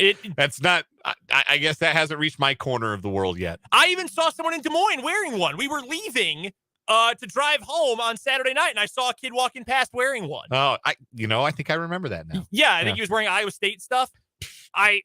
That tracks. Well, yeah. Shout out to the Grill family. You might be watching. I just don't know why that's popular. Again, it makes me feel crazy old because I see them on, high school kids when we go do games or whatever, or college kid. We were at Washburn today doing a thing for our pal Gene Castle's class. Like, what makes them popular? I don't know. Couldn't tell you. I am old and washed, and I'm not really old. Speaking of things that aren't popular among the youths, let's talk baseball. We should talk baseball. Well, so the reason I wanted to get to this is because Matt on YouTube made a comment. How are we not dominating the World Baseball Classic? Like, look at this talent we have. You look at the 1 through 9 for the U.S. Oh my God, it should have scored 15 runs a game. Yeah, for the better part of the tournament, Trey Turner, who is a $300 million player, was the 9-hole hitter for the United States. And so it is a fair question to ask, like, how did the United States not win this? Well, the pitching was butt. The United States rolled out Merrill Kelly, Aaron Loop, and Kyle Freeland over the course of the first 5 innings of last night's championship game. Now, you will find no bigger fan of Kyle Freeland than me. Left-handed pitchers from the Denver area that went to high school in the Denver area. We got to stick together. Merrill Kelly is a perfectly cromulent mid-rotation starter for the Diamondbacks. Like, the Team USA had a lot of guys who make a lot of money because what they do is valuable over the course of a baseball season. They take the ball and they give you innings. Like, Merrill Kelly's going to give you 180 innings. Kyle Freeland doesn't miss starts. Nick Martinez, Lance Lynn, those guys are innings eaters in the parlance of baseball. And those are really valuable guys. In a tournament like this, you need monsters. Single elimination baseball. In single elimination baseball, you need dudes who strike people out. And that has never been Merrill Kelly's stock and trade. That is certainly not Kyle Freeland's stock and trade. That's where the United States suffered from not having their best pitchers. There was no Justin Verlander. There was no Max Scherzer. There was no Clayton Kershaw. There were none of those guys with the big stuff. Even a guy like Corbin Burns, Dylan Cease. Either of those guys would have been great. Like, the dudes that rack up the big strikeout numbers, they were not there on this Team USA roster. And maybe they'll be compelled to be a part of it in 2026, or pitchers of that ilk will be compelled to be a part of this for Team USA in 2026. But here's the other thing, too. Baseball greatness does not stop at the borders of the United States of America. Man, if you don't think those Japanese players are good, like, they didn't lose a game. They were wrecking teams. Like, Shohei Ohtani makes pretty good money, and he's the best baseball player alive. Let's just call it what it is, because he was the best player in that tournament. He was batting third, and he pitched the clinching inning. Roki Sasaki is 21 years old, throwing 100 miles an hour like it's the easiest thing in the world with a splitter that defies physics. Munetake Murakami hit 56 home runs in a season last year. He was their 5-hole hitter in that Japanese lineup. Like, that's probably as good a Japanese lineup as they've ever brought to one of these international competitions. So these other countries, they're pretty good at baseball too, and they care. They care a lot. And that was reflected in the atmospheres, in the stadium, in the dugouts. Like, for us, the baseball culture in America is to root for our local team, right? Our local Major League Baseball team. Yeah. And naturally, those teams mean a little bit more to us than Team USA baseball does. But, like, 5 million people, give or take, watched the World Baseball Classic final in the United States. In Japan, it did Super Bowl numbers. I believe it. The country stopped to watch that game. Baseball's a big deal. Baseball's a global game, man. Like, it might be ours. It may have started as ours, but it's a game that belongs to the world. And the World Baseball Classic, I think, particularly this year, did a really great job of illustrating just how much this sport belongs to the world, and that the importance of baseball goes beyond how the Yankees and the Red Sox are doing. That the importance of baseball is that it is the world's game, that it is an equalizer where countries as small as the Dominican Republic can stand on the same field with a country like the United States and go toe to toe. So I think that this was the best edition of the World Baseball Classic by far, the one that got the most buzz. The championship game was all I saw on my Twitter timeline last night. Same. And I think it benefited from being on an off night of the NCAA tournament, but they don't give a damn about March Madness in Japan. They don't care about that in any other country. Like, this was a big deal globally, a huge deal globally. And I think that coming out of this tournament, the way it ended, and the fact that the United States came up short in the way that they did, I think will inspire the United States to have an even better team out there next time, because now you have the best player, the best American player, Mike Trout, all the way in, like all in on experiencing the World Baseball Classic. You know why? Because the team was fun and good, probably. Yeah, I think he liked playing in games that felt like they meant something rather than playing out the string for a 75 and 87 Angels team. It was awesome. And the way the game ended, I mean, you could not have asked for anything better than like the two best players in baseball going head to head. The realization that we were going to get Ohtani versus Trout in the ninth inning, and that there was a chance it could be for the game, that there was a chance it could be with the tying run on base, or with the go-ahead run on base, or with Trout being the tying run. Like, the realization was so gripping and so exciting. Like, this wasn't something, like, there could have been a register 9.0 on the Richter scale earthquake in Topeka happening at the exact same time. I'm going to find a way to watch this at bat. Like the house could be falling down around me. I am watching this happen, Ohtani versus Trout. And then it ended up being a super climactic at bat. It went the distance. It went 3-2. The pitch that Shohei Ohtani threw can only be described as evil, impossibly evil. That slider he threw to Trout on a 3-2 count to get him to swing and miss, which, by the way, Mike Trout in his career has only ever swung and missed at 3 pitches in the same at bat 24 times. That is stupid. Like, yeah, I'm trying to. Sometimes there are things that happen in sports that you really lose your ability to speak about them. Like, you truly are left speechless. Hearing that, Mike Trout's been around for over a decade at this point. When did he come up? 2009? I guess when he had his first at bats. Yeah, might have been 2010 because him and Harper debuted the same year. Yeah. And to hear that has only happened in his entire career 24 times is preposterous. And then, no, 2011 actually was when. Oh, I'm sorry. Oh, wow. Debuted. Okay, Yeah. later than I thought. But still, over a decade. Yeah, 24. He was drafted in 09. 24 times in 6,159 Major League plate appearances. And Shohei Ohtani did it with 100-mile-an-hour fastballs down the middle twice, and then a diabolical 87-mile-an-hour slider to finish off the championship game of the World Baseball Classic. Look, I had a math teacher once who used to highlight like math problems and equations that he thought were really cool, and he'd write underneath them, if you don't like this, you don't like math very much. Like the World Baseball Classic, if you don't like that, you don't like baseball very much. And that's okay. Not everything is for everybody. But if you're even a little bit of a baseball enthusiast, you had to have gotten on board with this thing if you weren't before with this year's event. And I think that when this thing comes back in 2026, you're going to have a lot more people who have watched it, who experienced it vicariously. Like there were pictures of the guys in the Padres dugout were watching the game as it was happening after they finished up a spring training game last night. Like there are going to be guys who say, man, I want to be a part of this. And if I can't be a part of this for my home country, maybe I can be a part of it for my mother's home country or my father's home country or the home country of my grandparents, because you had a lot of that in this year's World Baseball Classic. Even the Japanese brought in a ringer this year, Lars Nootbaar.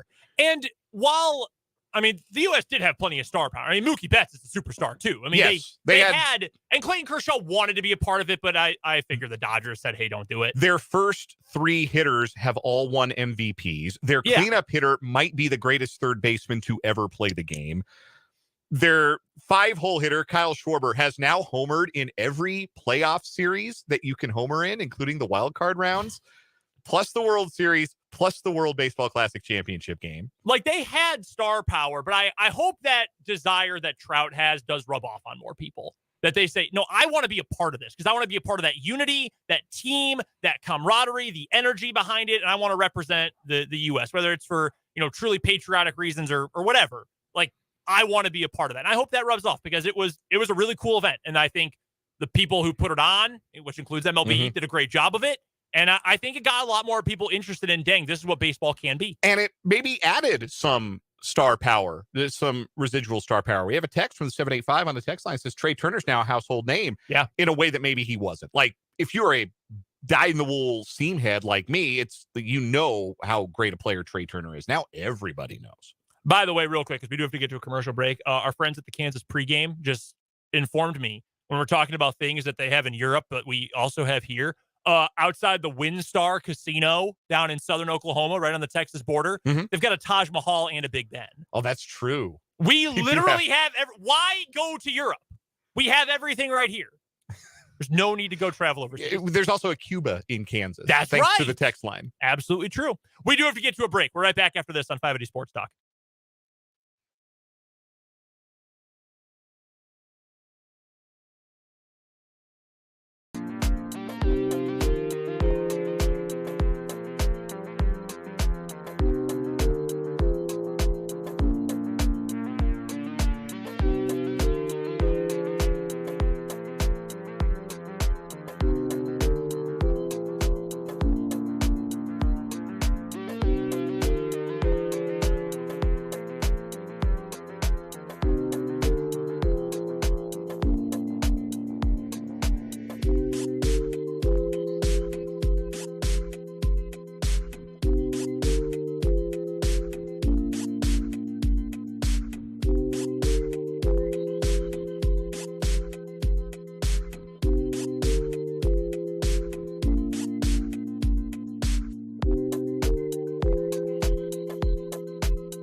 We had a texter point out that in Kansas, we also have a Moscow. Yeah. There's also one in Idaho. Southwest Kansas, I believe, where you will find Moscow. 6-man football program there in Moscow. Really? Yeah. We've got a comment from YouTube that there's a Coliseum also at the WinStar. Why go anywhere but Kansas or Southern Oklahoma? There's no need to. But although, if I can break the fourth wall for a second here, the Coliseum in Rome is incredible. I went there and it was like one of those transcendent moments where you just sort of have all these thoughts that just blow up and you can consider and imagine and just think about so many things from the history and the future and all that. Like, oh my God, they, had lions eat Christians here like thousands of years ago. How amazing is that? We get it. You went to Europe. For the record, not amazing in a good way. Amazing in the like awe-inspiring way. That is not a good thing that I approve of. Yeah, I know. I mentioned that today when we were speaking at Washburn, and I could feel Jake's laughter rising up inside him as I was trying to share an experience. We were talking about like how we got in the business. I literally happened. I did radio while I was there. It just so happened. It happened when I was in England, and I could feel Jake's. I don't even know what emotion it is at this point. Just seething. He's been overseas too now. He doesn't get to make fun of me anymore. No, he doesn't. He's been overseas. All right, we need to get to a break. We'll wrap things up with the final word after this on 580 Sports Talk.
Wrapping things up on 580 Sports Talk on this Wednesday afternoon. Time for a final word, Dan. Don't have a ton of space to lay this out, but there is some reporting that there is an investment group perhaps looking to bring minor league hockey back to the capital city of Kansas. And two things about that. Number one, minor league hockey is a great night out, so I hope that that group is successful. And number two, the league that this proposed new team would be joining is called the Federal Prospects Hockey League, or just the Federal League. And if you know anything about the Federal League, it's this. Bring me the head of Ogie Oglethorpe. Final word for me for today is that if you are looking for a team to support in the Sweet 16, and to be fair, if you're listening to 580 Sports Talk, you probably already have an allegiance to either KU or K-State for one reason or another. But if you are just looking for a team to hitch your wagon to, K-State is a pretty easy choice. Tons of energy, tons of likability from their head coach, who's got a great story and just a great approach to coaching in life. Same can be said for the assistants. Players who have awesome stories. Keontae Johnson, we of course know. Marquise Noel, we of course know. Guys who get to go play in their hometown in New York for the Sweet 16 and maybe the Elite Eight. They're awesome players too, by the way. If you don't like K-State because you're a hater for one reason, you're a KU fan, Iowa State, Nebraska, whatever, I get it. But if you were just looking for a team that, hey, I'd like to find someone cool to root for the rest of the NCAA tournament, I think the purple team from Manhattan's a pretty darn good choice.